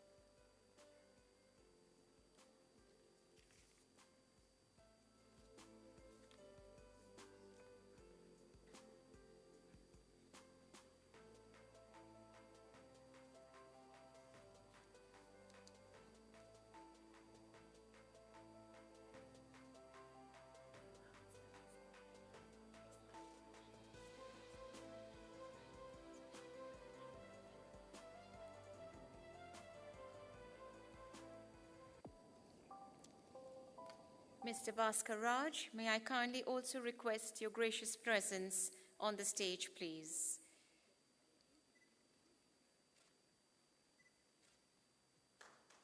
Mr. Bhaskar Raj was our moderator for the new global trend for business and investment opportunities for the UAE.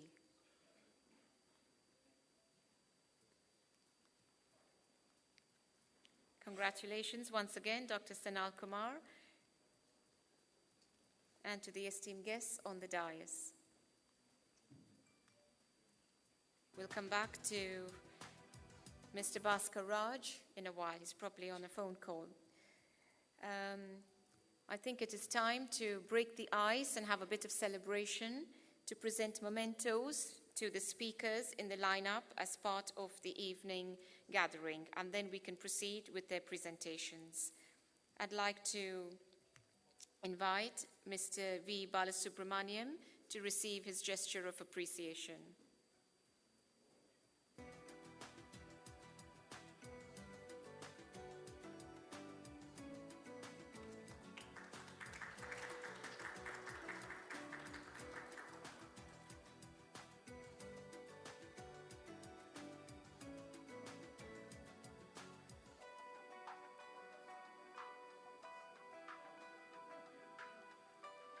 Coming up next, a gesture of appreciation to Mr. Edward James Fitzpatrick, CEO of Startup Stock Exchange, SSX, Netherlands.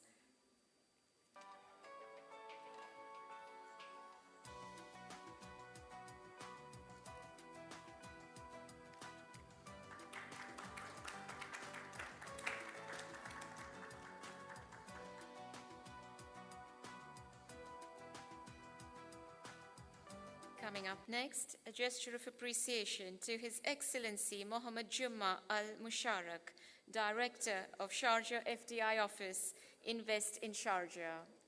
A round of applause. Invest in Sharjah. Congratulations.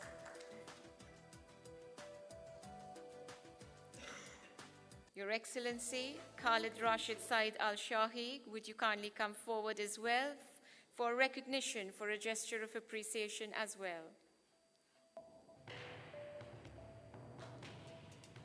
Thank you for your gracious presence this evening.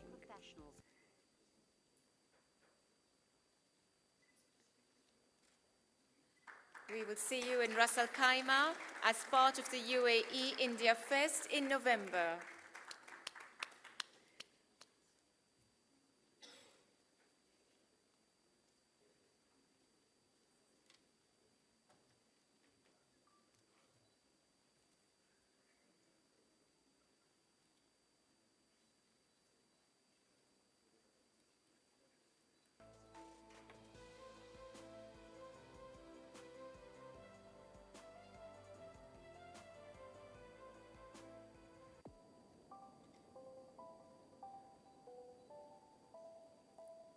Could we have a little photograph, please, of on the stage? All right, with that, is Mr. Bhaskar Raj back? Is he, if anyone can trace him, please? All right, if so, please summon me and alert me. His gesture of appreciation is on the table. Right, so should we press on, Mr. Sajid, and get cracking with the rest of the presentations, and then it's going to be dinner. So thank you. Again, a round of applause for IBMC. Keep up the spirit, keep up the energy, keep up the drive. Let's press on. Business as usual. Investment opportunities for foreign direct investments, FDI, in Sharjah Emirates projects and developments. Join me once again to warmly welcome His Excellency Mohammed Juma Al Musharak, Director of Sharjah FDI Office, Invest in Sharjah. Yes. Oh, hello. Where have you been? Where did you disappear? A round of applause for the contribution to Mr. Bhaskar Rao for his contribution. Sorry, Mr. Bhaskar Raj. It's been a long day for me.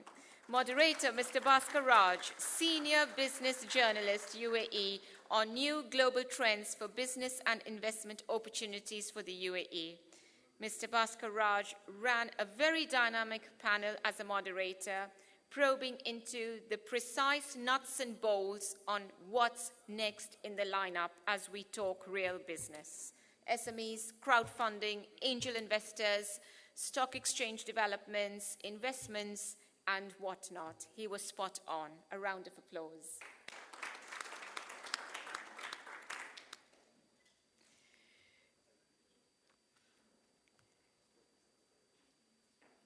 All right, so let me reverse a bit. Please join me to welcome officially His Excellency Mohammed Juma Al Musharak, Director of Sharjah FDI Office, Invest in Sharjah, who will present investment opportunities for foreign direct investments in the Sharjah Emirate projects and developments. Thank you so much. Pleasure. Good afternoon, ladies and gentlemen. Once again, I would like to thank IBMC for giving us this opportunity to present the business opportunities in the Emirate of Sharjah today. I'll be brief. Mr. Marwan, our CEO, has mentioned a lot of the benefits of setting up in the Emirate of Sharjah and some of the sectors that we are focusing on. I'll go briefly about the sectors once again, about the economy of Sharjah, UAE, and then the bilateral trade between Sharjah and India. First, I'd like to talk about the connectivity between Sharjah and the world, and then Sharjah and India. UAE is well connected to the whole world because of the location, the strategic location of the United Arab Emirates, and also thanks to the airlines, the international airlines that we have in UAE, which are one of the best carriers in the whole world. We have Emirates flying from Dubai, we have Al-Ittihad flying from Abu Dhabi, we have Air Arabia flying from Sharjah. All these major international airline carriers make UAE a very unique location. Talking about the Emirate of Sharjah, Sharjah is the third largest emirate in the United Arab Emirates. We are well known as the cultural and industrial hub of the UAE. We have around 35% of the total industry in UAE, with more than 21 industrial areas and 2 free zones. Sharjah is very well connected in the UAE itself. We are almost connected, as you can see on the map, to the 6 different emirates in United Arab Emirates, beside bordering Oman. And we have different areas that are belonging to the Emirate of Sharjah in the United Arab Emirates itself. As you can see on the right-hand side, we have Khorfakan and Kalba, pockets of Sharjah, but on the other side of the United Arab Emirates. So Sharjah is the only emirate that has coastlines on the Arabian Gulf and the Indian Ocean from the other side. Sharjah has a population of around 1.4 million. We cover an area of 2,590 kilometers square. As I mentioned, we border the 6 different emirates and the country of Oman. We have a coastline of around 128 kilometers. and we have 3 different seaports. We are the only emirate that have 3 different seaports. 2 of them are on the Arabian Gulf and 1 on the Indian Ocean. And of course, being on both sides, Arabian Gulf and the Indian Ocean, gives us a lot of competitive advantage when it comes to a lot of sectors, and especially the logistics sector. And we have one international airport, which used to be the oldest international airport in the Trucial States at that time. It was built by the British colony in 1934, and then it was used by the local authorities after the British left. We have a very good relationship with India that goes to thousands of years back.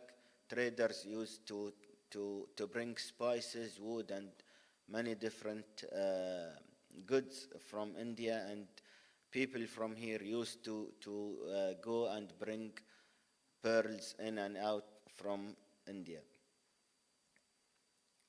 If we talk about the commercial and economic relations, India is Sharjah's first non-oil commodities trade partner.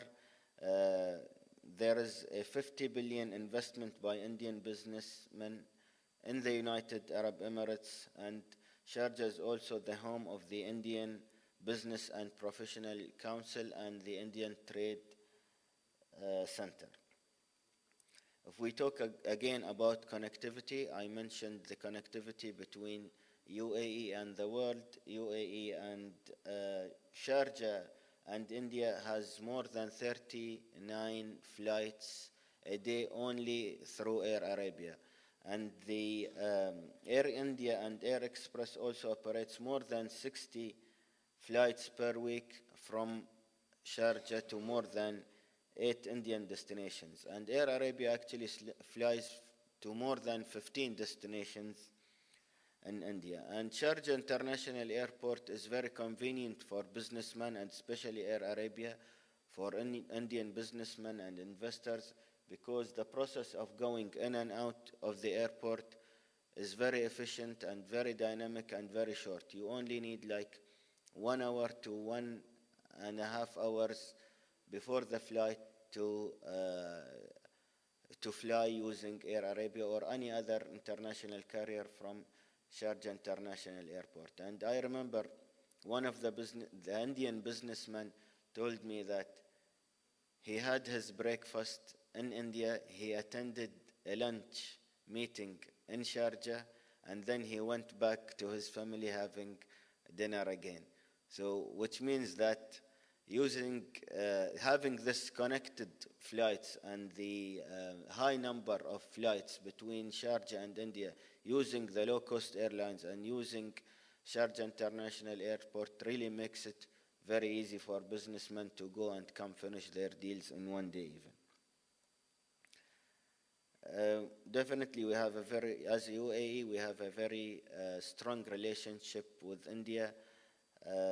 His Highness Sheikh Mohammed bin Zayed Al Nahyan recently was the chief guest at the Indian Republic Day. We were very happy to see how His Highness were received by the Indian government, by the Indian people. A lot of photos were shared through all social media platforms in UAE that really showed how important is the relationship between India and UAE, and how important is UAE to India. And all of this, at the end of the day, will benefit the economic relationship, will benefit the relationship between both countries. Talking about Sharjah again, Sharjah was ranked by FDI Global Cities as the 9th overall small and medium city in the world, and then the 3rd overall small and medium city in the Middle East. When it comes to business friendliness, we were ranked 10th. When it comes to human capital and lifestyle, 7th, economic potential 9th, connectivity 6th, and cost effectiveness, we were ranked 8th. And a lot of people here, when it comes to cost effectiveness, ask what is the difference between doing business in Sharjah and doing business in other UAE cities, the major cities, I mean. And here comes the cost effectiveness.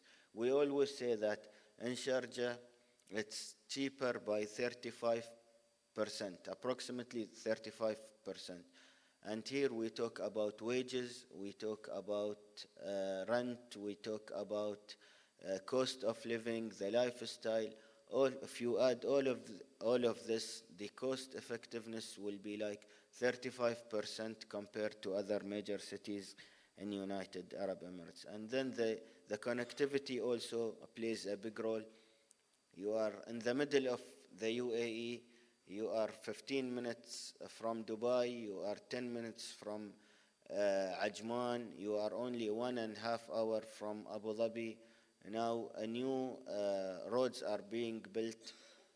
The distance between UAE in general, I mean Sharjah, Abu Dhabi, Dubai, and Sharjah to Fujairah is getting less and less. So Sharjah is still a hub, and Sharjah is still a place where business can grow from to the other cities of the United Arab Emirates. This is a credit rating that was given to Sharjah by Moody's. We were given A3 credit rating, and this is because of the fiscal and financial status of the government of Sharjah. We don't have a lot of debts. We have a lot of different sectors that we are focusing on. We have a diversified economy. We are not depending on one sector only.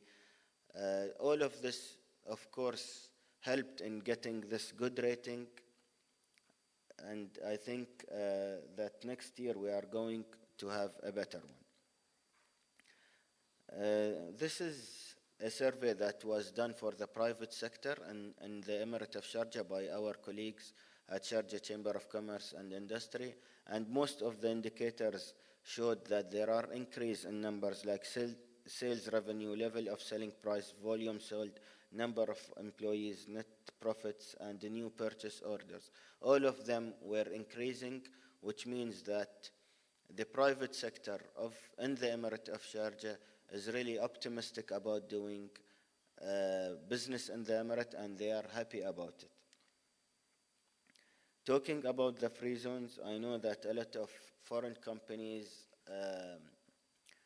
want to know more and would like to set up in the free zones because the incentives in the free zones are very encouraging for the investors to come and invest in. We have two existing free zones. We have Sharjah International Airport Free Zone, which is next to Sharjah International Airport, and then we have Hamriya Free Zone, which is next to Hamriya Port.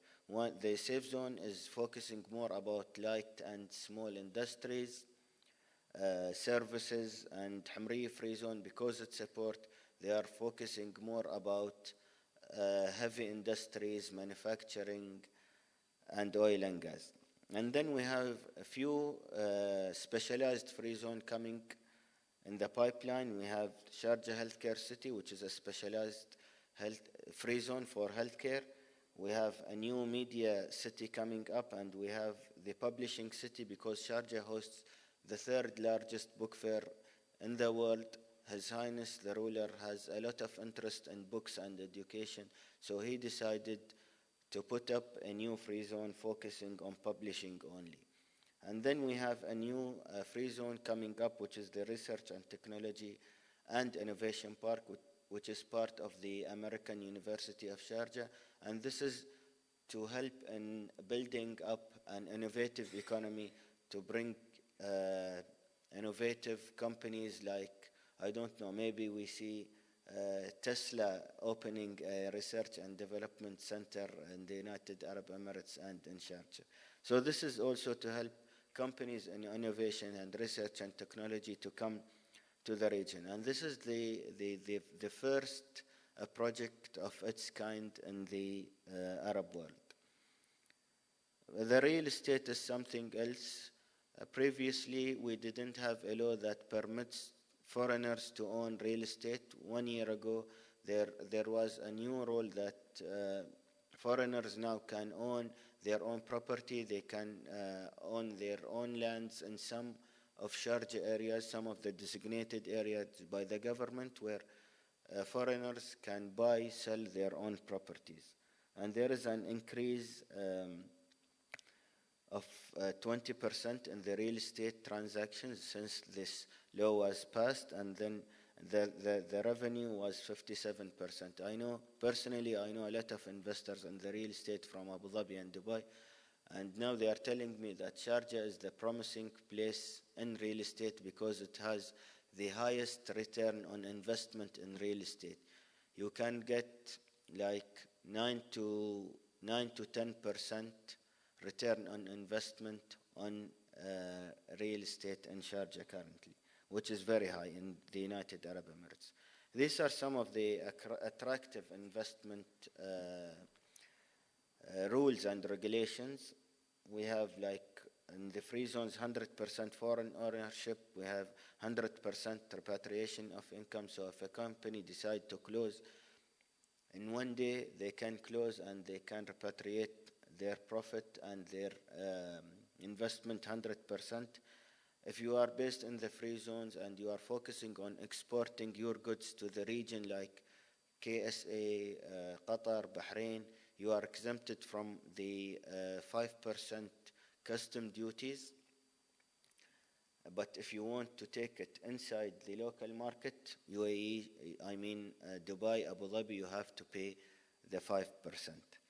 And till now we don't have any taxes, but a VAT tax of 5% is coming in January 2018. These are some of the forms of and legal structures of the companies that you can open. You can open a branch, you can open a business partnership license, you can open a limited liability company. And then here, foreigners also can own their businesses 100% by obtaining a license that is called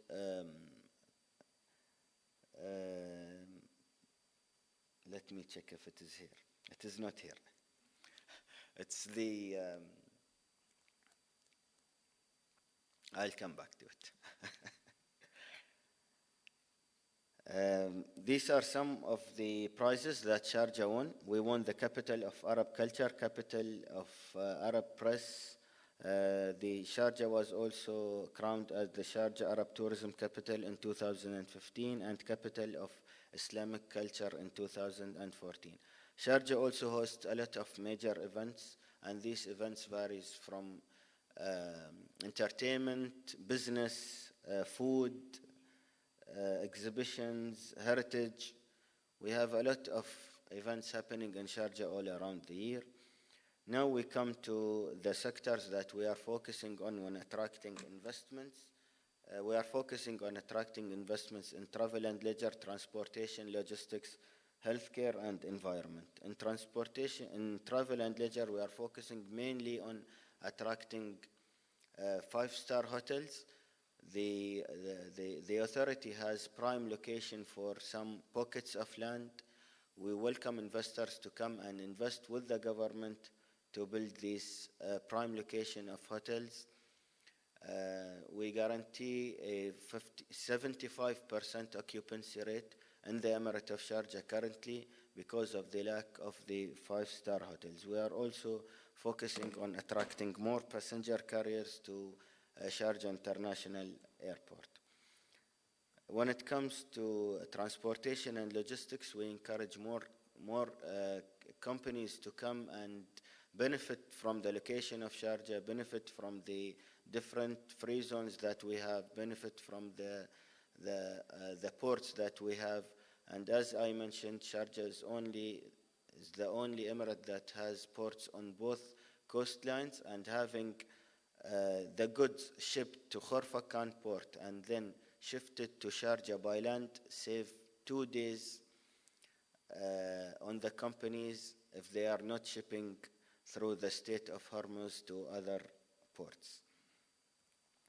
When it comes to healthcare, I know that India is one of the destinations that people here in the United Arab Emirates go for healthcare.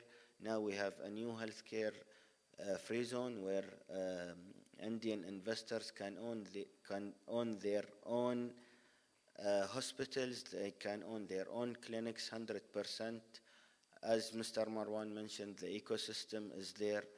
The healthcare city will contain all components of healthcare, whether it's pharmaceutical, whether it's providing facilities for warehouses for healthcare products, where they can save their healthcare products. Again, research and development centers, anything related to healthcare can be found there. So the ecosystem is there. And then we have the environment sector. We are encouraging investments in solar panels, in wind panels. We are open for purchase power agreements with investors. We can buy the power from the Indian companies if they are willing to invest in power generation. I hope that I didn't give you a lot of information. I hope that I was very brief. If there are any questions, I will be happy to answer during the Q&A session. Thank you so much.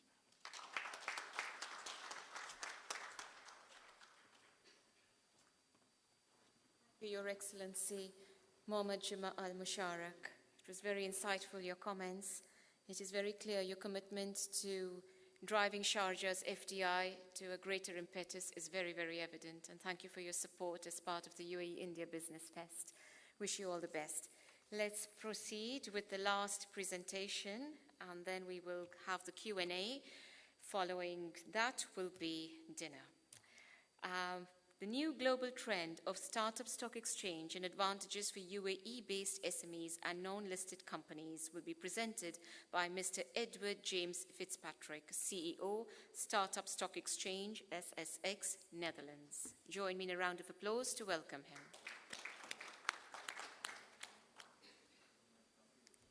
Which one's the pointer? Oh, this one, the middle one.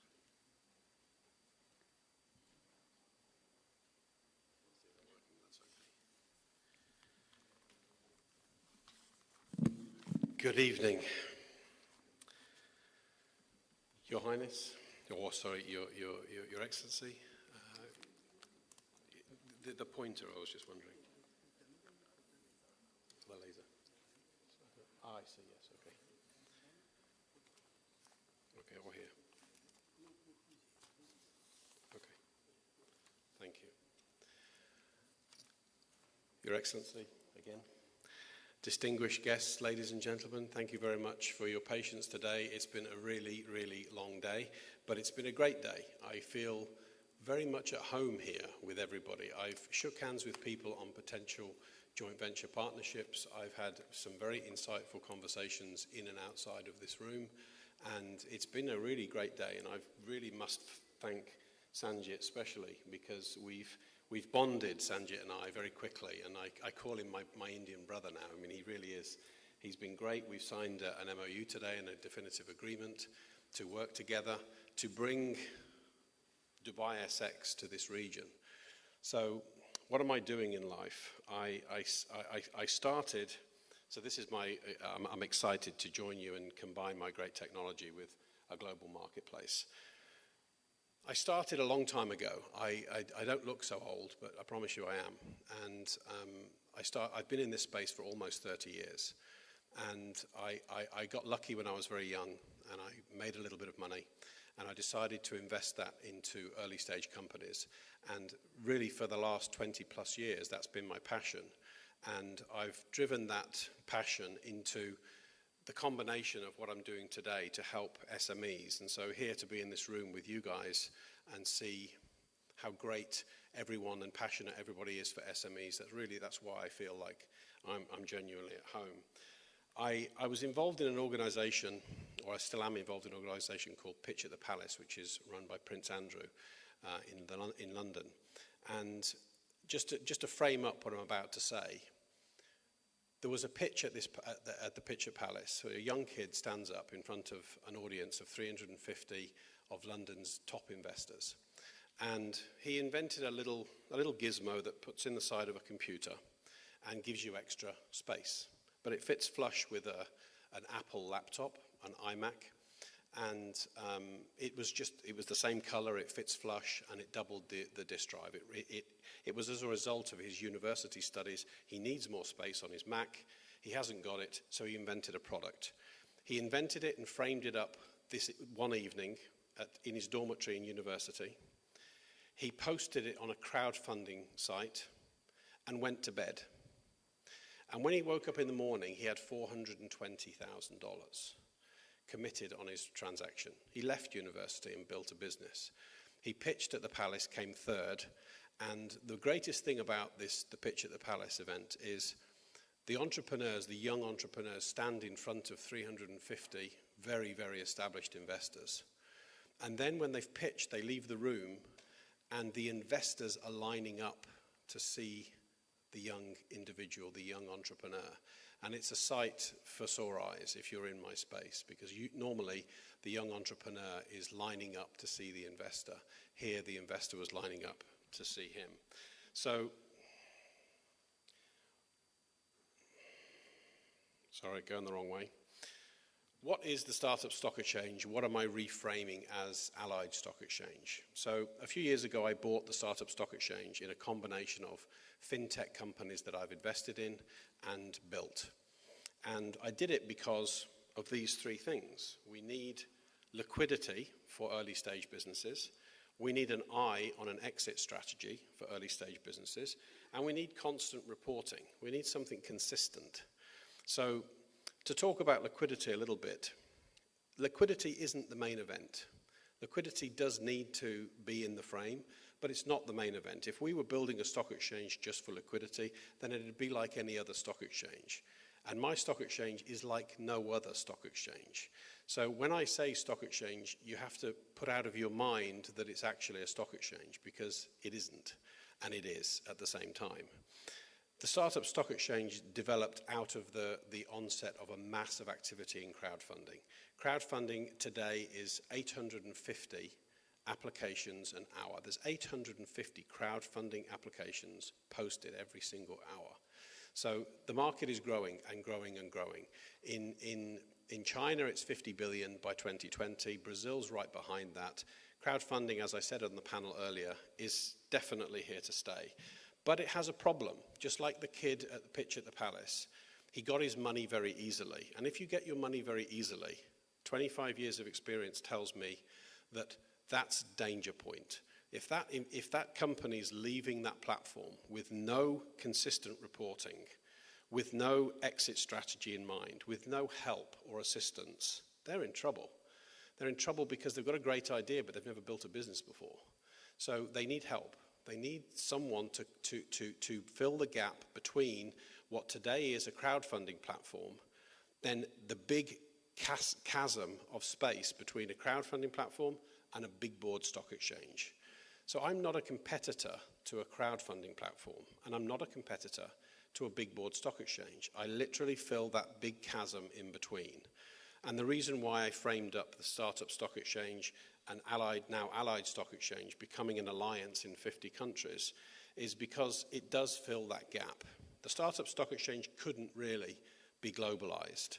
It's not possible today to globalize a stock exchange. There are things in the way, there are regulatory issues in the way, such as KYC, Know Your Client, AML, anti-money laundering processes. Those things are extremely individual to locations. The AML and KYC process here in Dubai will be categorically different than it is in Singapore, for example. The information you have to provide, the way that information is provided, the way it's reported will all be different. So we can't create a platform that covers all of those differentiators. And also, I think companies want to go local. So we went local to go global by launching 50 exchanges in 50 countries. That creates a big dynamic. Someone said earlier in one of the presentations, today you need to think big. Well, I think that's thinking pretty big. I'm thinking pretty big to think, let's take this established stock exchange that I've had running for 5 years, that's in a regulated environment with 960 companies listed and 38,000 investors. let's scale it. But I can't scale it where it's located. I can't make it actually any bigger where it's located. So I have to go global. But to go global, I need to go local because of those KYC AML problems, but also because of a perception. If you're a Dubai company or a UAE company, you don't want to list on a Dutch stock exchange. You want to list on a stock exchange that's close to you, and you want to list on one that's fit for purpose. So I guess the big message today is that for me to get across to you guys is my exchange is fit for purpose for early stage companies. It's not a big board exchange. You can't trade any derivative on my exchange. You can't do anything other than buy a security or sell a security. And as an investor, get an unprecedented amount of information. As an investor on the exchange, you'll get information such as how many NDAs they've signed if they're hiring a non-exec director, if they've got an institution interested in them 2 years in advance of hitting a benchmark. You'll get those kind of bits of data as an investor. And so when that company leaves to be a big board stock exchange or another form of exit strategy, it'll be the better type of company because it's been through a specific and focused university. So exit strategies are important, but exit strategies are very much down the line for a company. But they do need to layer them in. The whole point of the capital superhighway is layer in an exit strategy, layer in your next level of finance, layer in some liquidity, but do it now. Think about it ahead of time. Am I going backwards again? Yes. So in my partnership now with my new friends here, and I feel like I'm getting 2 in 1 because it's a very India and UAE event. We take a timeline to launch an exchange, and so we look at a 4-month process. And a 4-month process would, and I won't bore you with going through all these, I'm going to literally flip through them quickly. But we have to assess initial data. So who's in the environment? Who's here? Who's active? Is there any crowdfunding activity? Who are the brokerage firms? Who are the lawyers, the accountants, the business agents, the consultants? We need to database those people so that we inform them that this exchange is coming and it's going to affect the dynamic of the entire SME market, because that is what it's going to do. We start onboarding mapping. We start connections, APIs to other organizations that might require access, for example, listing agents. This exchange creates an ecosystem that everyone can make money out of it, and that's one of the reasons why it's successful. An exchange needs listing agents. Listing agents can charge a fee. Those earnings in the peripheral businesses around the exchange are as good as the end result it creates for the local economy. We have our own private equity card, so we preview that. So you can put money onto your private equity card. You can use that to buy equities on the exchange. We start a quotation process. So I've heard some numbers today of, I can't remember what they are now, but they were big. 56,000, was that the number? 56,000 SMEs in this region, 350 in the wider region. That's an enormous amount of companies. I want to database them and inform them that there's a startup stock exchange fit for purpose for them coming to the region that might be interested if they wanted a listing on it. Now, how does that listing work? We're going to give them what we call a level 1 listing or a quotation to begin with. It doesn't mean you can trade the security, it means you can see information. So if there were 350 local SMEs, we'd want to database them and we'd want to onboard them ourselves. So it's an automated process. Then you come and claim your page. So now you launch this stock exchange and you mention to the community at large that there's maybe 50,000 SMEs listed on the exchange or quoted on the exchange. They're not tradable on the exchange, they're quoted on the exchange. Because we have to frame how this exchange is perceived in the marketplace. It's got to be perceived differently because it is different. So once we've mapped that data, we start to go to the investment community. We let the investment community know that there's a startup stock exchange coming to the region. If you're an investor in this region, if you have any equity in private equity or private stock in companies in the region, you should be thinking about onboarding as an investor, because if the company onboards, we'll be digitizing that security and you can trade it. So they'll want to hear that. They'll want to hear about the barometer. The listing agents will want to know that they can earn money out of this process. we have an agent, we have a non-exec agency. So if a company is an early stage company, they've just come off crowdfunding, they've never built a business before, we feel like one of the things they should do is employ a non-exec director. We have an agency for non-exec directorships. We acquired it. It has 12,000 non-exec directors in the agency, and it's a matching service. The non-exec director is looking for a position in this sector, in this region. The company is looking for a non-exec director with this experience, and we literally match them. It's a free service. Once we finish that, we go into the IPO bidder process. The IPO bidder is the thing I mentioned earlier. When I presented in Norway, the family offices asked me, well, what can we do together? How can we do something with you? Because we're outside your scope today.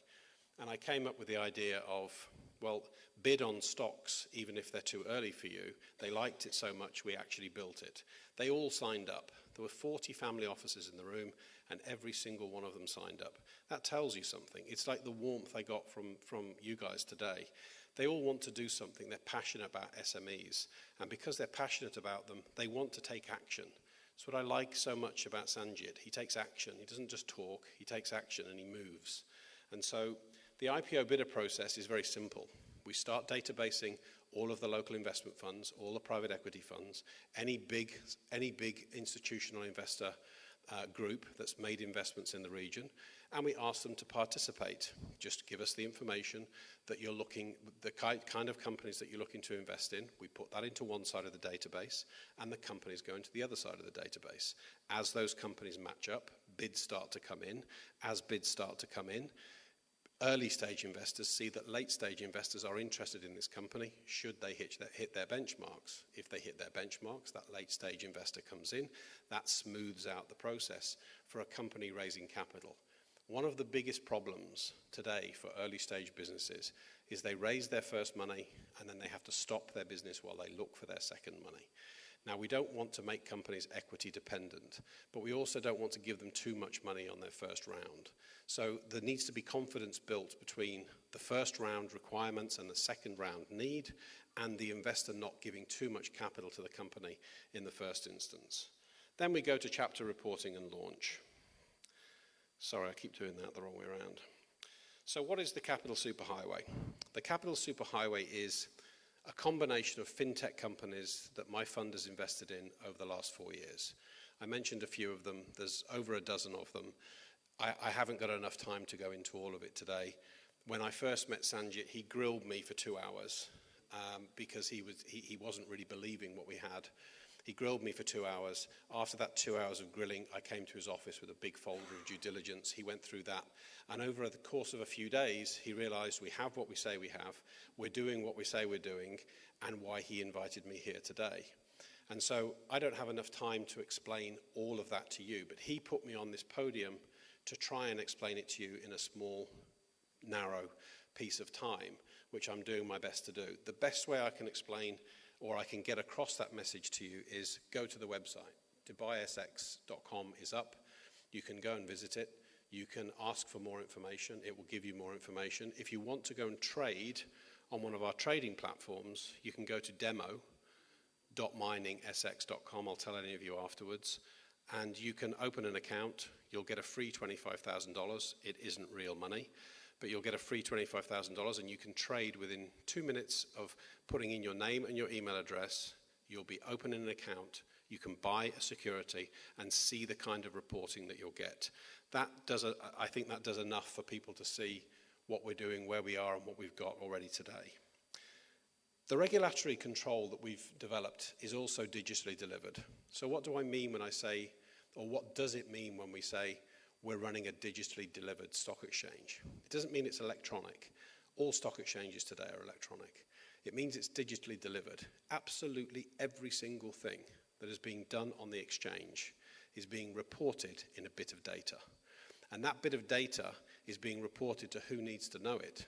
Sometimes it might be the board of directors need to know it. Another time it might be all the shareholders need to know it. So if you go onto the demo platform, you'll see the kind of bits of data that you get if they've had a non-exec director match, if they've signed an NDA this month, all the aspects that they do on the superhighway get reported. And so the regulatory requirement is soft but harsh because it's digital. You either did it or you didn't. It's a 0 or a 1. And to highlight this, I think the best way to highlight it is an experiment we did with the London Stock Exchange.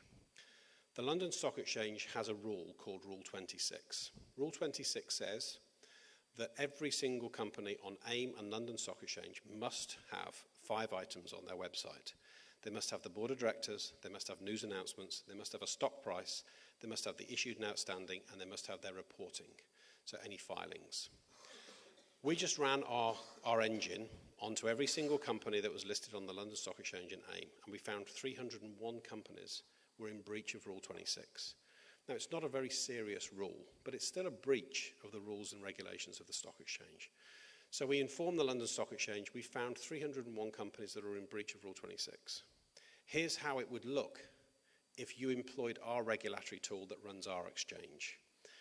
Your division would receive a report that says, we found 301 companies that were delinquent of Rule 26. We wrote to them all.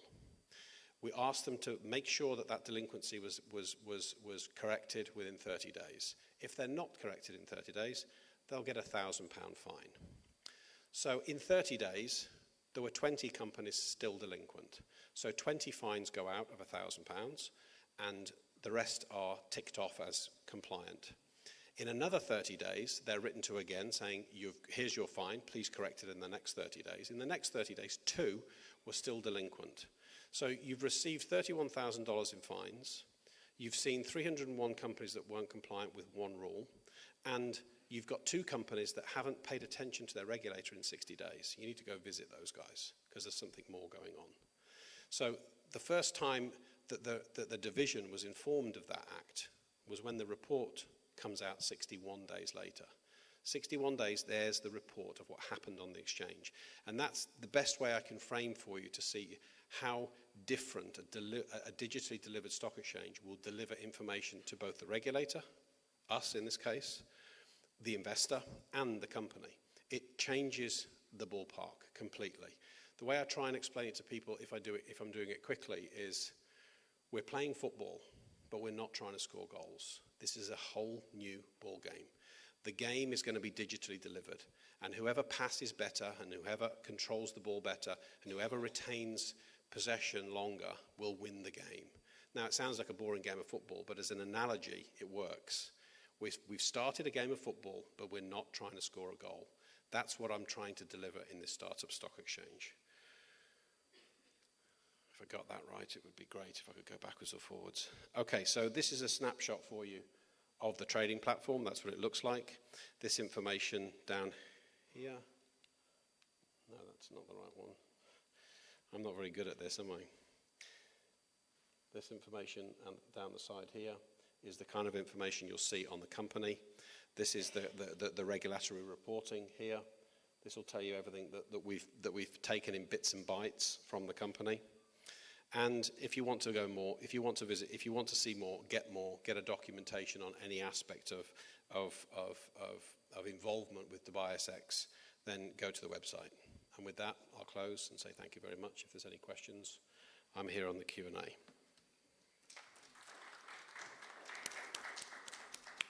Thank you, Mr. Edward James Fitzpatrick. That was very innovative. It was very clear as how the trading and the whole modus operandi of the model works. Well done, and wish you every success in your venture with the IBMC. Congratulations to both of you.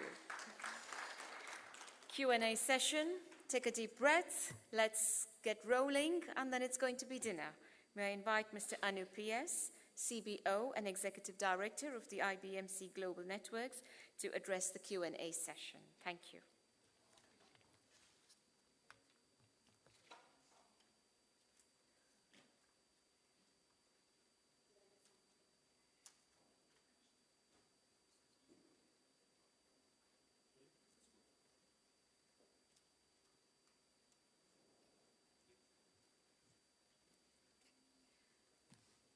We have to go back in reverse. Please forgive me. I have very innocently left out one very important speaker, Mr. Balasubramaniam. Kindly forgive me. India, INX, GIFT, Citi and BSE listed companies, the added support to the Sharjah economy. Mr. V. Balasubramaniam, please come forward to the podium for your presentation. He is the founding MD and CEO of the India International Exchange, IFSC Limited. He was earlier present on the panel. A round of applause, please. Thank you. Apologies once again, Mr. Balasubramaniam, for...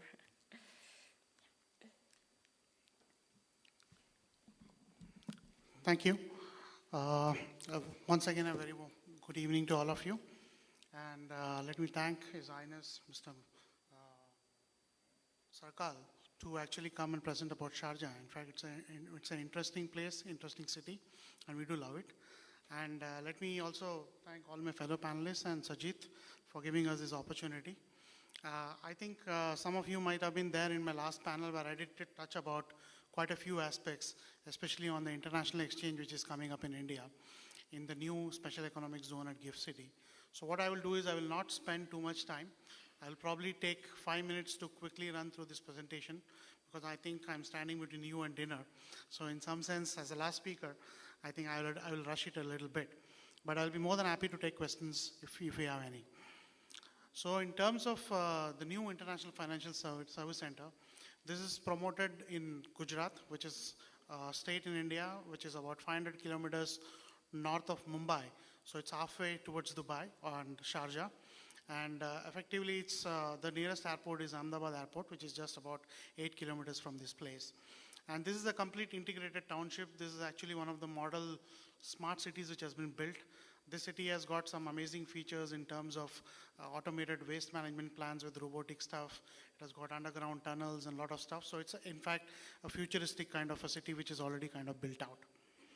And what we are doing, we've been doing at the Bombay Stock Exchanges, we created a fully owned subsidiary, which became the first stock exchange to sign up with this SEC in January 2015.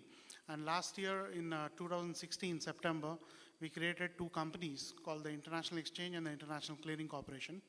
And this was approved by our regulator, Securities and Exchange Board of India, in the end of December 30th. And obviously, we run a very latest platform. And finally, the Prime Minister actually came and inaugurated this exchange and kickstarted it on January 9th. And this is actually the message which he actually gave out in our inauguration ceremony. He said that in 10 years, GIFT City should become the price setter for at least few of the largest traded instruments in the world, whether in commodities, currencies, equities, interest rates, or any other financial instrument. So effectively, the picture is pretty large. Today, Indians, if you go to any international center, or especially financial center, you'll find Indian traders all over the place. And in some sense, we thought that, why don't we use this strength and bring them back to the place where they actually belong to? So interestingly, since I'm here, there are quite a few Indians, and many of you are, as we call it, the non-resident Indians. There is an advantage for you to come and trade in India International Exchange, because when you trade in derivatives in India, you can't repatriate it back. Whereas here, you will have the advantage of doing a repatriation. What I have done is I have put in a small member directory in terms of the brokers through whom you can access and actually participate. In fact, our website is indiainx.com, and the number of brokers list is continually expanding as I speak. In terms of the value proposition, the best part is that since it's an offshore center, the entry and the ease of entry is extremely high. There is no restrictions as such, and people can just simply transfer foreign currency into the bank accounts there with the brokers and will be able to trade. Secondly, more importantly, there have been a lot of tax incentives which has been given. So effectively, we have learned something out of Sharjah and Dubai in some sense, and that is exactly what we are replicating out here in the GIFT City. And from a regulatory perspective, what we are doing is we are putting in a universal exchange, which means all financial products of all asset class types will all happen in a single platform. So this makes it very easy for people to do business. And we will be open for business for 22 hours as we speak. And so that means it's around the clock access. And people can trade across any markets, any time zone, any of the geographies at all from any geography. From a technology perspective, we always take pride in being a fintech infrastructure as an exchange. And we think that at this point of time, with our technology, which gives a response time of close to about 4 microseconds per transaction. So when you put an order, you will be able to get a response back in 4 microseconds. To just give you a sense, in a second, there are 1,000 milliseconds. And in each millisecond, there are 1,000 microseconds. So effectively, there are 1 million microseconds in a second. And we give you response time in 4 microseconds. So effectively, 250,000 transactions can happen just before even you can blink your eye. That's the kind of a capacity which we process and the speed at which we actually respond. And the best part is that there is no currency risk for people. Nobody needs to actually convert their money into rupee. So effectively, people can use the foreign currency to actually trade out here. In terms of clearing and settlement, obviously, we are benchmarked on the best practices in the world. We are part of CCP 12 and IOSCO. And we, all the trades which happen on the exchange are completely guaranteed. So effectively, there is no settlement failure risk which is there. In terms of fund remittance, it's very easy to do SWIFT transfers. And most importantly, we are also going to provide a lot of different kind of nuances in terms of commodity trading, both in terms of quantitative index and so on and so forth, which again is something which is a value proposition for traders who actually participate in commodity markets. And the cost of trading on our exchange is going to be very, very competitive. Also, people can trade as much as they want. The position limits are all very liberal, so people can trade as much as they want. And most importantly, our entire market is available on the website. So effectively, everything is transparent. There is a streamer which is on our website, which will give you real-time prices of every product, which you can drill down and see what's happening on the market. And as I said, the biggest advantage is obviously this place has become very friendly to do business because the cost is very low. We have transaction taxes which don't apply here. And most importantly, people who set up businesses there, they will be able to repatriate the money back as dividend, for which also there are no taxes. Long-term capital gain is waived off. There is a small minimum alternate tax, which is basically 9%, which is all what will be applicable in terms of the cost. There are no local duties in terms of stamp duty, VAT, etc. And there is no service tax also applicable. And the biggest incentive which has been given to players is that there is an income tax holiday which has been given for 15 years in terms of 100% of eligible profits or gain in the first 5 years is fully exempt. And for the next 5 years is 50%. And for the subsequent 5 years, whatever profits are plowed back, they are also exempt. And these are some of the products which we trade. Sensex is obviously the bellwether index, and Sensex 50 is the top 50 stocks in India. Both these index features already are trading. Similarly, we have gold, silver, and copper on the commodity side, which is already trading. We also trade in international stocks, which includes Apple, Facebook, Microsoft, and all that, which gives people an international flavor. And obviously, the top 10 stocks of Indian origin, which also is kind of available in terms of futures and options trading. And since we started this journey in January 2017, I think this is the kind of a graph in terms of the volumes which we are seeing. And last week on Friday, we crossed the 100 million mark in terms of the daily trading volume. So effectively, I think this is a strong story which is kind of building out, and I'll urge people to take a look at it. And as we speak, we are not just sitting on what our products which we have got. We are looking at expanding the basket pretty aggressively. We're looking at adding more and more stocks, also looking at adding currency derivatives on various products, and also a lot of other commodities which is going to come in. So this will actually make us truly competitive with any international exchange in the world. And this is just to give you a glimpse of what the market look like and what is available on the website, so you can actually get the whole transparency of the price out here. And this is just to give you a comparison. So in this aspect, India is cheaper than even the competition regionally, whether it's Singapore or Dubai. So we are going to be a fraction of the cost in terms of what is going to be traded out here. And there are a lot of facilities which are given for people to become members. In fact, as we speak, there are a couple of members from UAE, Emirates, who are also becoming a member in this exchange for them to access. So we have got 2 or 3 categories of membership in terms of trading, clearing, and you can have a combination of both as well. And the process is actually laid out here, which I think I won't go through. And in terms of net worth, We are talking about small and medium business. We talked about it throughout the day. So obviously people who want to come and set up business just need to put in about $150,000 of net worth, which is all the money which they need to actually set up the company. And in terms of the exchange fees, it's all minimal. It's in terms of US dollar 500 or $1,000. So effectively, the access to this particular market is very easy for all international players. So this is broadly the sum and substance of what we are trying to do. But in terms of the big impact, this is basically a clear announcement of India's intention to actually now become truly global and truly international. So no longer are we looking at ourselves inwardly as a purely closeted economy. And this is probably the first step where we are actually embracing and saying that let's take on the world.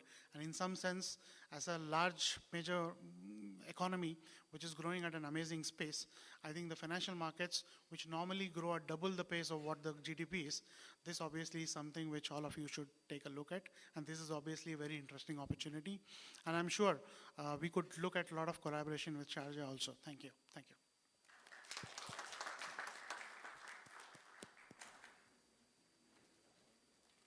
Thank you, Mr. Balasubramaniam. That was very, very creative.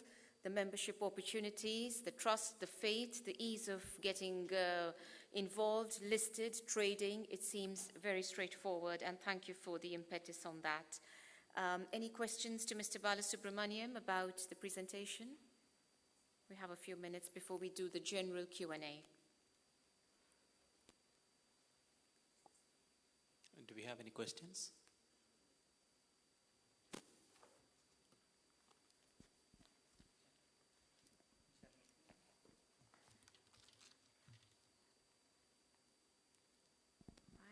I have one question to Mr. Bala. It's a new concept. Definitely, he was also mentioning that Sharjah can contribute, or INX can contribute to Sharjah by the way of supporting investors, not only investors, the companies. So can you please explain how to join hands to make the GDP growth from Sharjah for UAE? So as I said today, for example, there are a lot of companies which come from different parts of the world, which actually go and do their IPOs in the big exchanges. So now in some sense, within the region, now IFSC or the India International Exchange will now be basically a global player for listing players, and definitely we are looking at targeting the Asia Pacific region to begin with. And in that sense, companies from UAE, also small medium enterprises from UAE, which wants to come and list in our exchange, will be enabled, and that will also help them in getting investors, which is our captive investor, which is a very large kind of a population. All of them could also invest in these companies. That's one. Secondly, we could also help, for example, in raising bonds. So if there are large infrastructure projects, so foreign issuers can also issue debt, which again can be listed on our market, which will give people liquidity and secondary market trading. And that again, we have a very large subscriber base, which could also subscribe to those particular bonds. So this way, from a financial closure perspective, we'll be able to help any country, any organization, any company, any firm, or anyone who is doing a meaningful business enterprise to come and use the exchange to be able to leverage himself and create wealth for all their stakeholders. So if IBMC taking that, the effort for supporting SME sector in Sharjah, if we are, is there any criteria there, especially that LLC companies that 51% holding by the UAE nationals. So is there any limitation or any restrictions for that, or the affordability, the fees wise, if they are listing with the objective, India investors will invest into their company here locally and they can grow very fast. So is there any criteria for as their limitations or compliance way they are limited into that for listing? As we speak, for example, right now we are working with a regulator to put in the eligibility criteria for issuance of bonds, both foreign currency convertible bonds as well as masala bonds, which are rupee denominated. So effectively today, for example, say Sharjah, some company here wants to raise some money, And he is targeting, for example, he could look at any choice currency. You could look at dirhams, you could look at dollars, you could look at any proper currency, including rupee, and all of that will be enabled by us. So that way you can actually go to different investors and you can actually go and do issuances in their currency. So that is one of the biggest advantages being a global center. So we are not stuck to a particular form of currency as such. We are open to all kind of currencies. That's one big advantage. The second thing which we'll definitely enable is that apart from being just offering risk management products, we also want to progress into listing of large companies. So we are going to see, for example, a lot of large startups which are going to come in. Like for example, in India itself, there are quite a few big e-commerce companies which are actually not having their registered offices in India, but they are actually located elsewhere in the world. So we could look at actually bringing those companies to come and do the IPOs out here. Thirdly, we are also looking at supranationals, for example, IFC or the Asia Development Bank, which is the new development bank, which is the BRICS Bank. So these are all agencies which could also raise money and offerings by coming into our exchange jurisdiction, because we have a very large pool of people who could actually invest from. So these are all some of the things which will definitely be bringing in the table. As we speak, this center is now kind of enabled. And effectively now it's a offshore, completely a large center. So this is going to compete with the likes of New York, London, Hong Kong, those kind of centers. So it's going to emerge as a big kind of a place to do business. There is a rating which is there. For example, today, issuers which are allowed today, for example, in the Indian financial market, needs to be definitely rated. We don't take unrated bonds. Out here, for example, if you go to jurisdictions like Luxembourg, you'll find a lot of unrated bonds. Even Singapore, for example, allows unrated bonds to go in. Even London Stock Exchange allows unrated bonds. So we'll have to look at a segmentation of what is the rated side, that's exactly how we'll have to differentiate the boards. So people are also understanding that there are different risks with the different boards. So if you have an unrated kind of a board, then obviously there is a much more risk in terms of the unrating. But again, practically today, rating itself has become a big business. You can't truly rely on just rating, because there are countries which have much better healthy fiscal position, which have been given lower rating, and so on and so forth. So it's actually, in some sense, also if you look at the financial crisis, at that time rating agencies also lost a lot of credibility. So effectively the thing is, this is something which the regulators will have to balance out. To begin with, obviously we'll start with a little conservative approach of getting rated companies so that we have some reputation risk which is kind of avoided. And over a period, we'll probably liberalize and get into more unrated.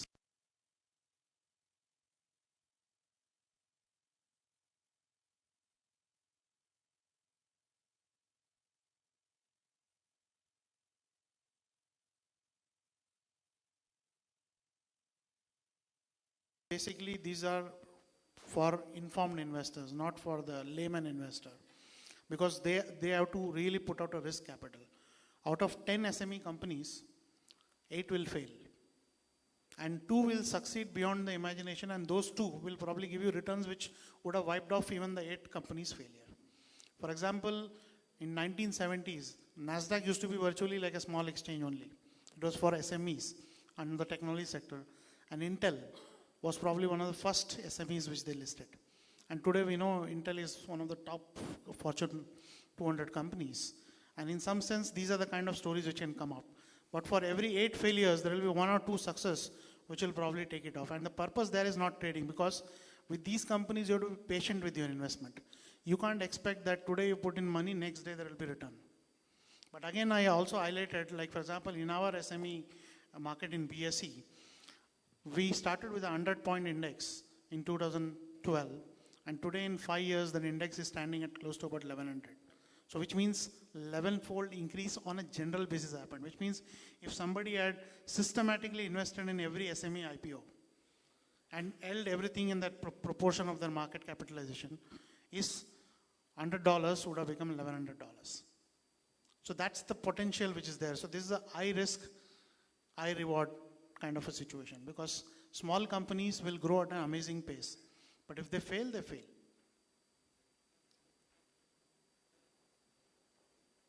Very interesting. Any other questions from the audience? Mr. Anup, would you like to field some questions yourself?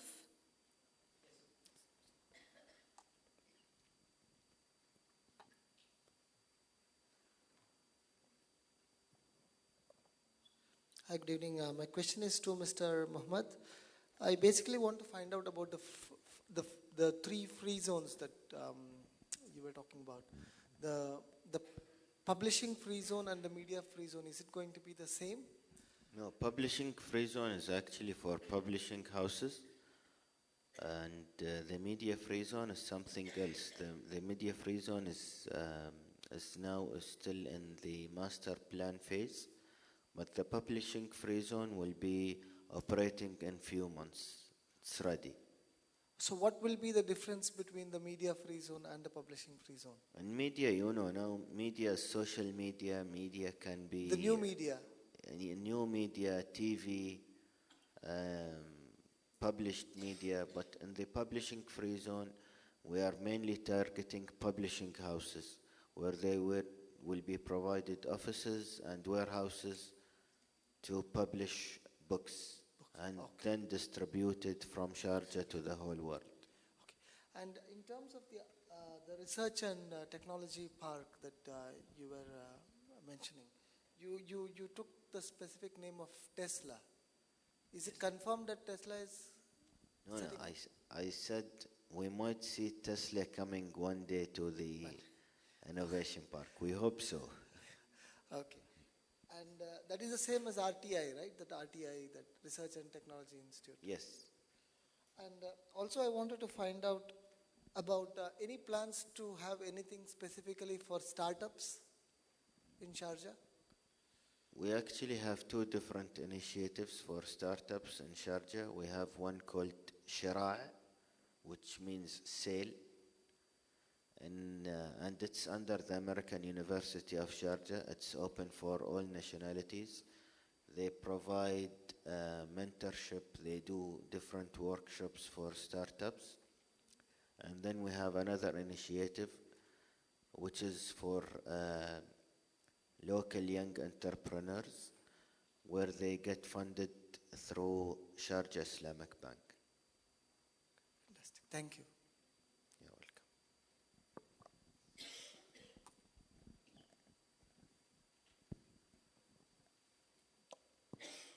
My question is to Mr. High Excellency.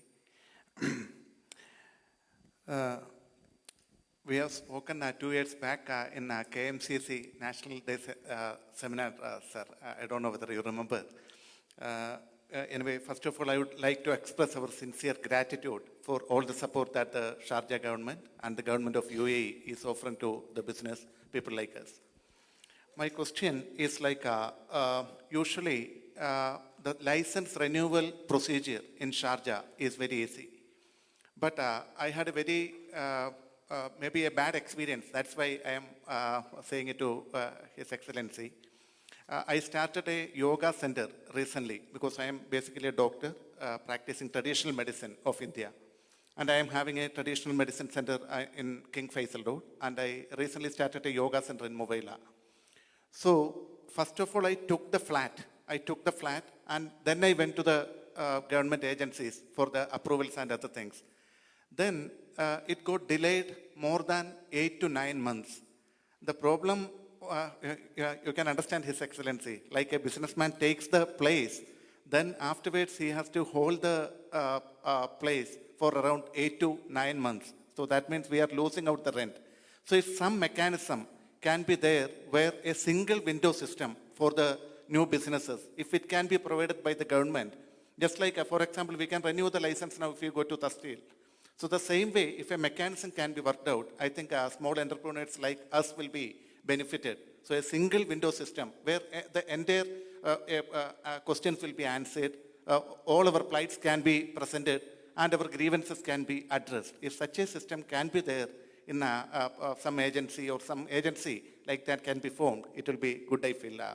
And second one, in case if we find any government employee complacent or if we are having any complaints, is there any grievance redressal system in, for Sharjah government? Like if we are having some grievances, some complaints, is there any agency or somewhere we can express our grievances and we can put the complaint? So this is my second question. Thank you. Let me start by answering the second question, then I'll go to the first one. For the second question, I think that's why the government of Sharjah decided to come up with Invest in Sharjah office. Our aim is to help investors, is to listen to investors and to ease the process of doing business in the Emirate of Sharjah for the investors. I mean, we listen to everyone, we listen to all the complaints, and if there is anything then we can help with, we send a letter to the concerned department, like if it's related to Sharjah Economic Development Department, Sharjah Electricity and Water Authority, etc. So we receive I would say the comments from the investors, and then we pass it to the concerned government department. So you can write to us at any time. I will share my details with you afterwards. If we go back to the first question, what was the reason behind holding the rent or the apartment for 8 months? Actually, I took the flat. The flat had already an interior. And this interior, the building owner had told me that it is approved. And I took over the place. Then after taking the place, I came to know that it is not approved by the government, the interior changes. So what happened is I was trying to make the people in the municipality understand that, because it was not my fault. Otherwise, if a place is taken at that time itself, some mechanism is there, like whether this will be suitable for a business which I am going to start. If the government official can come and firstly say, then we can save that embarrassment, like we will not be taking the place. This what happens is we take the place, we pay the rent, then only the taptish and other things happens. So what happens is sometimes 2 to 3 months delay is happening. So big businesses are okay, but a small-time entrepreneurs, small-time investors or new investors, they find it a little difficult. So a mechanism where if from the government itself, one person can come and then say, okay, I am planning to start one yoga center. Sir, whether it is okay. If we can give the report there only, first itself, okay, this flat, these changes you make, then it is okay. If that way, if they are saying, it will be much more convenient for us. This is the idea that I wanted to put you, sir. So let me tell you what is the process of obtaining a trade license. First, you go and sign, or you choose a location. Then you take it to before taking it to the municipality for attestation, you go to the Sharjah Economic and Development Department and they send an inspector to see if the place is fine for your activity or not. In this process, the inspector will tell you whether you can operate from this place, yes or no. If he says no, you can immediately go and just tell the owner of the building or the landlord, I cannot complete my license process in this particular apartment. So I think the government has a mechanism that protects the investor. Maybe the landlord or the owner of the building cheated you by a way or another. I think so. But I assure you that there is a mechanism where before obtaining the trade license, someone from Sharjah Economic and Development Department go with the investor, check the place, do the right inspection, then he gives you yes or no. But I'll speak to you afterwards. To add on that particular point, I think, sir, there is a single window solution Sharjah government is bringing with Dubai Sharjah Healthcare City. I think that has been categorized as the largest healthcare city by the World Health Organization.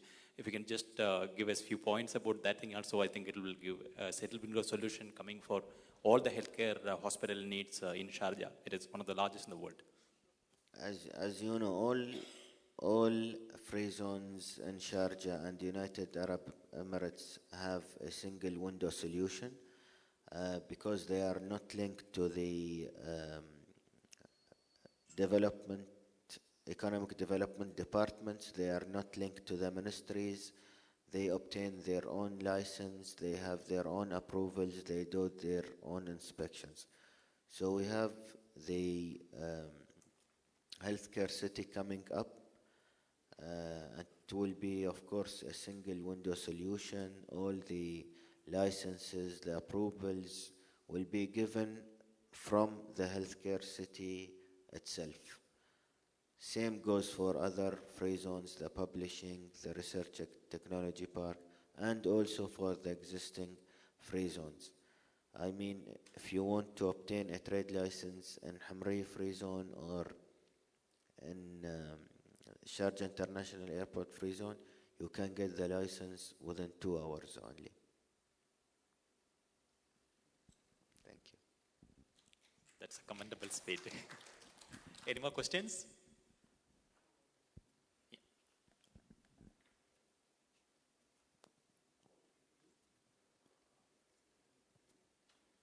My question is to His Excellency. You mentioned earlier about the technology innovation free zone. Is it going to be similar to Dubai DTech, Dubai Technology Entrepreneur Center for Youngster Startup? Similar to what? Sorry? Like there is a free zone in Dubai called Dubai Technology Entrepreneur Center, DTech. It's close to Silicon Oasis. Is it going to be the similar? I'm sorry, but I haven't heard about the free zone that you mentioned.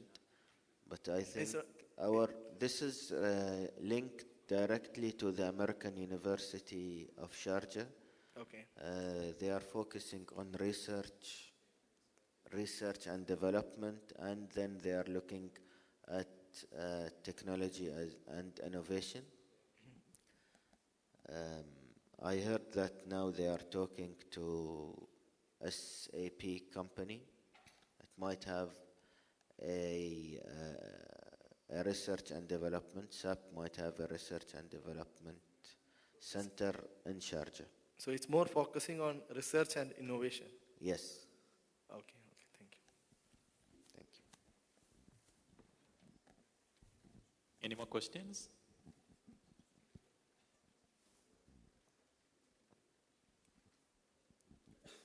Quick last question. Come on, we need one more question to close the session. One more dynamic question.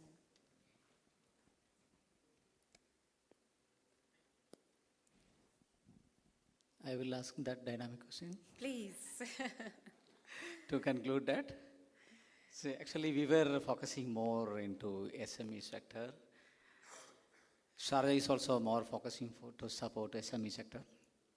So from India and Netherlands, so we have 2 countries left and right now. Both are saying about the stock exchanges that is important for the economical growth and companies' growth also. Startup stock exchange, Sharjah companies, if approaching tomorrow, you were saying about nearly 4 to 6 months time for listing purpose. Again, what one investor was saying that it was taking the 8 to 9 months time because of the right direction they were not getting. So what kind of support, such support, the Sharjah SME companies will get if they are approaching startup stock exchange to list at Netherlands and performing from here? It's a very good question. So if a company wanted to list today, that was a local Sharjah company wanted to list today, it could. My premise and my offering is that I think a local company wants to list on a local exchange. But Sajid raises an interesting question. The whole point of my exchange is to provide help and assistance and services to these companies, so they can onboard the superhighway tomorrow morning and get those services. The quotation and the trading of the security is a whole different matter, because they have to go through a process. We have to go through a listing committee, and they have to supply documentation, etc., and that does take time. So for me, the process locally here would be partner up with somebody to bring the exchange. Within 2 weeks, we could start onboarding companies, but you couldn't trade the security that quickly. They could benefit, Sajid, from the services, but you couldn't trade the security. So if they just wanted to get the superhighway services and they wanted to be visible, that could happen very quickly. If they want to trade the security, it would be, if they wanted to do it locally, it would be 4 months. If they wanted to do it quicker than that, it would be still 1 or 2 months. So I hope that answers the question. What about Bala? How you can support SME? So I will just add a small perspective to it. SME companies have to exist, they have to be doing some business, because investors will not trust their money on something which is a completely new one. Startups will require some kind of ecosystem where they have to show some ideas, which goes through an incubator which is tested, and then investors could back it if it's a completely novel idea which can be done.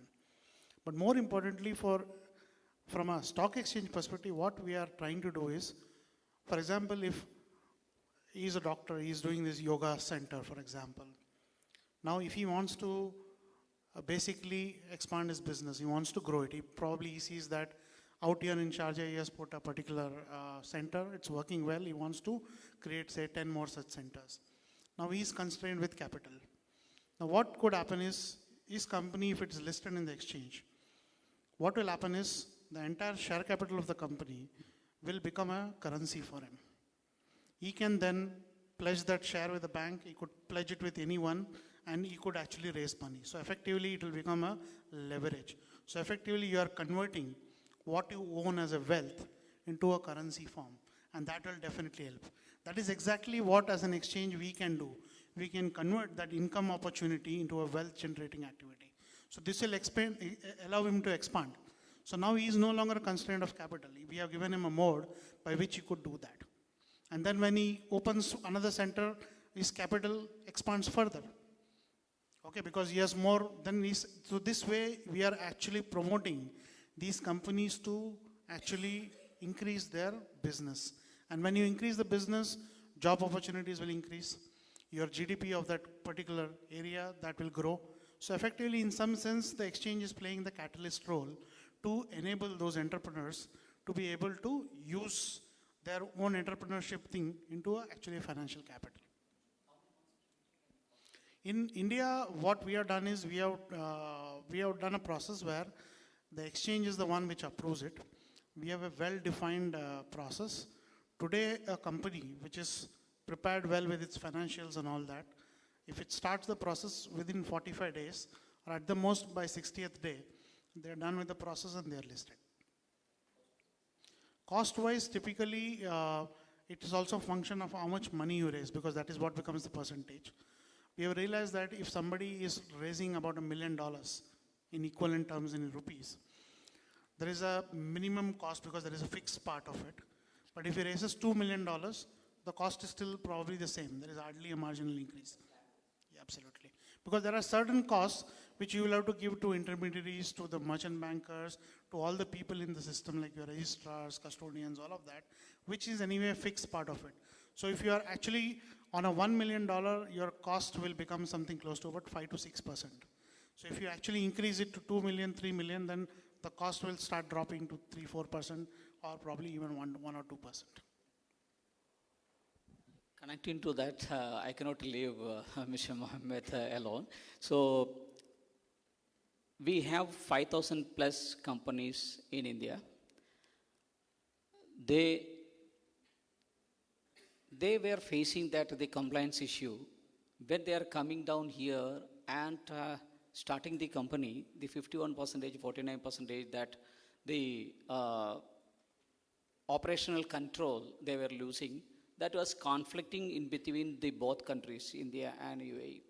So here IBMC, the legal division, came up with a Benz as a supplementary agreement where these companies can directly come. We are inviting, they can come anytime. That is exercise report also there.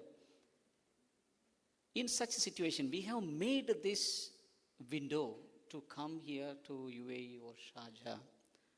How Sharjah government can support through India UAE B2B center we have started, where we can convey this message that the government is also giving such, the invitation to all these companies, how you can able to support Indian companies. Second thing, you are more into foreign direct investment. Foreign direct investment, the FPI category where, like India and other countries, allowing that no individual directly they can able to come into that situation. Or as a fund also. If fund is creating from a DGM or DAFC or Mauritius or BVI, what kind of transparency you are giving for the foreign direct investment to the investors? Well, for the first question, we have in the free zones alone more than 7,000 Indian companies. I think Sharjah government is keen to attract more and more Indian companies. The facilities are there. In the free zones, they have no issues with the ownership. They can own 100%. And then when it comes to the 5149, the thing that I forgot on the podium, which is a solo company with a local sponsor license only. You know the scheme where the local partner is a silent partner and his name appears on the trade license as a local sponsor only, and then the foreign investor owns the company and has a control of 100% of his company. But of course there are some other restrictions not on ownership but on number of employees, number of visas given on that particular trade license. The incentives is lower than the ones given on the limited liability company or the LLC companies. This is to answer the first question. And then, of course, we have a 100% transparency here. We have a lot of Indian investors. We at Sharjah Investment and Development Authority have a few projects that are open for FDIs from all around the world.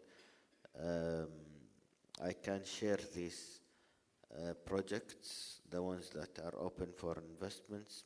Most of them, maybe I mentioned this before, are in the tourism sector, but we have a couple of them in the real estate as well. Healthcare, schools, for example, universities. All of this information will be shared with IBMC and then they can share it with the audience. Thank you. And related to that, you were mentioning about the sole investor kind of license. But why this listed company, especially listed companies, they are driving the economy of the country.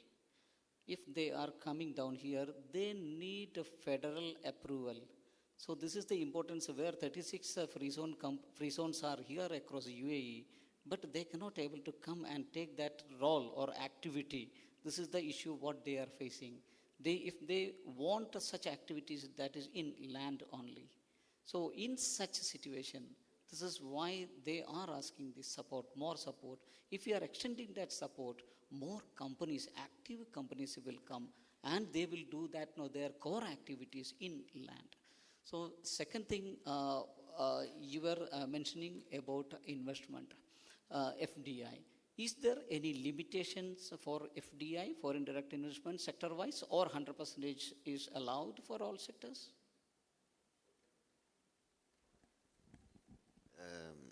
You know, we always have local laws and we have federal laws. The local laws are applied within the emirate itself, and then we have the federal laws that comes from the Ministry of Economy or from the government or from the federal government, and all local authorities have to go by the federal laws. Like, local laws cannot break the federal laws. When it comes to foreign ownership, when it comes to the listed companies that you have mentioned, the rules for the listed companies, all of these rules and regulations come to the local authorities from the federal government, which cannot be broken. But we are now part of the FDI committee for the whole country. I will take these comments to the committee to be discussed, and then maybe we can negotiate it with the Ministry of Economy. Thank you so much. Thanks. That's a great appreciation. That's a deal in the making. I see positive strength.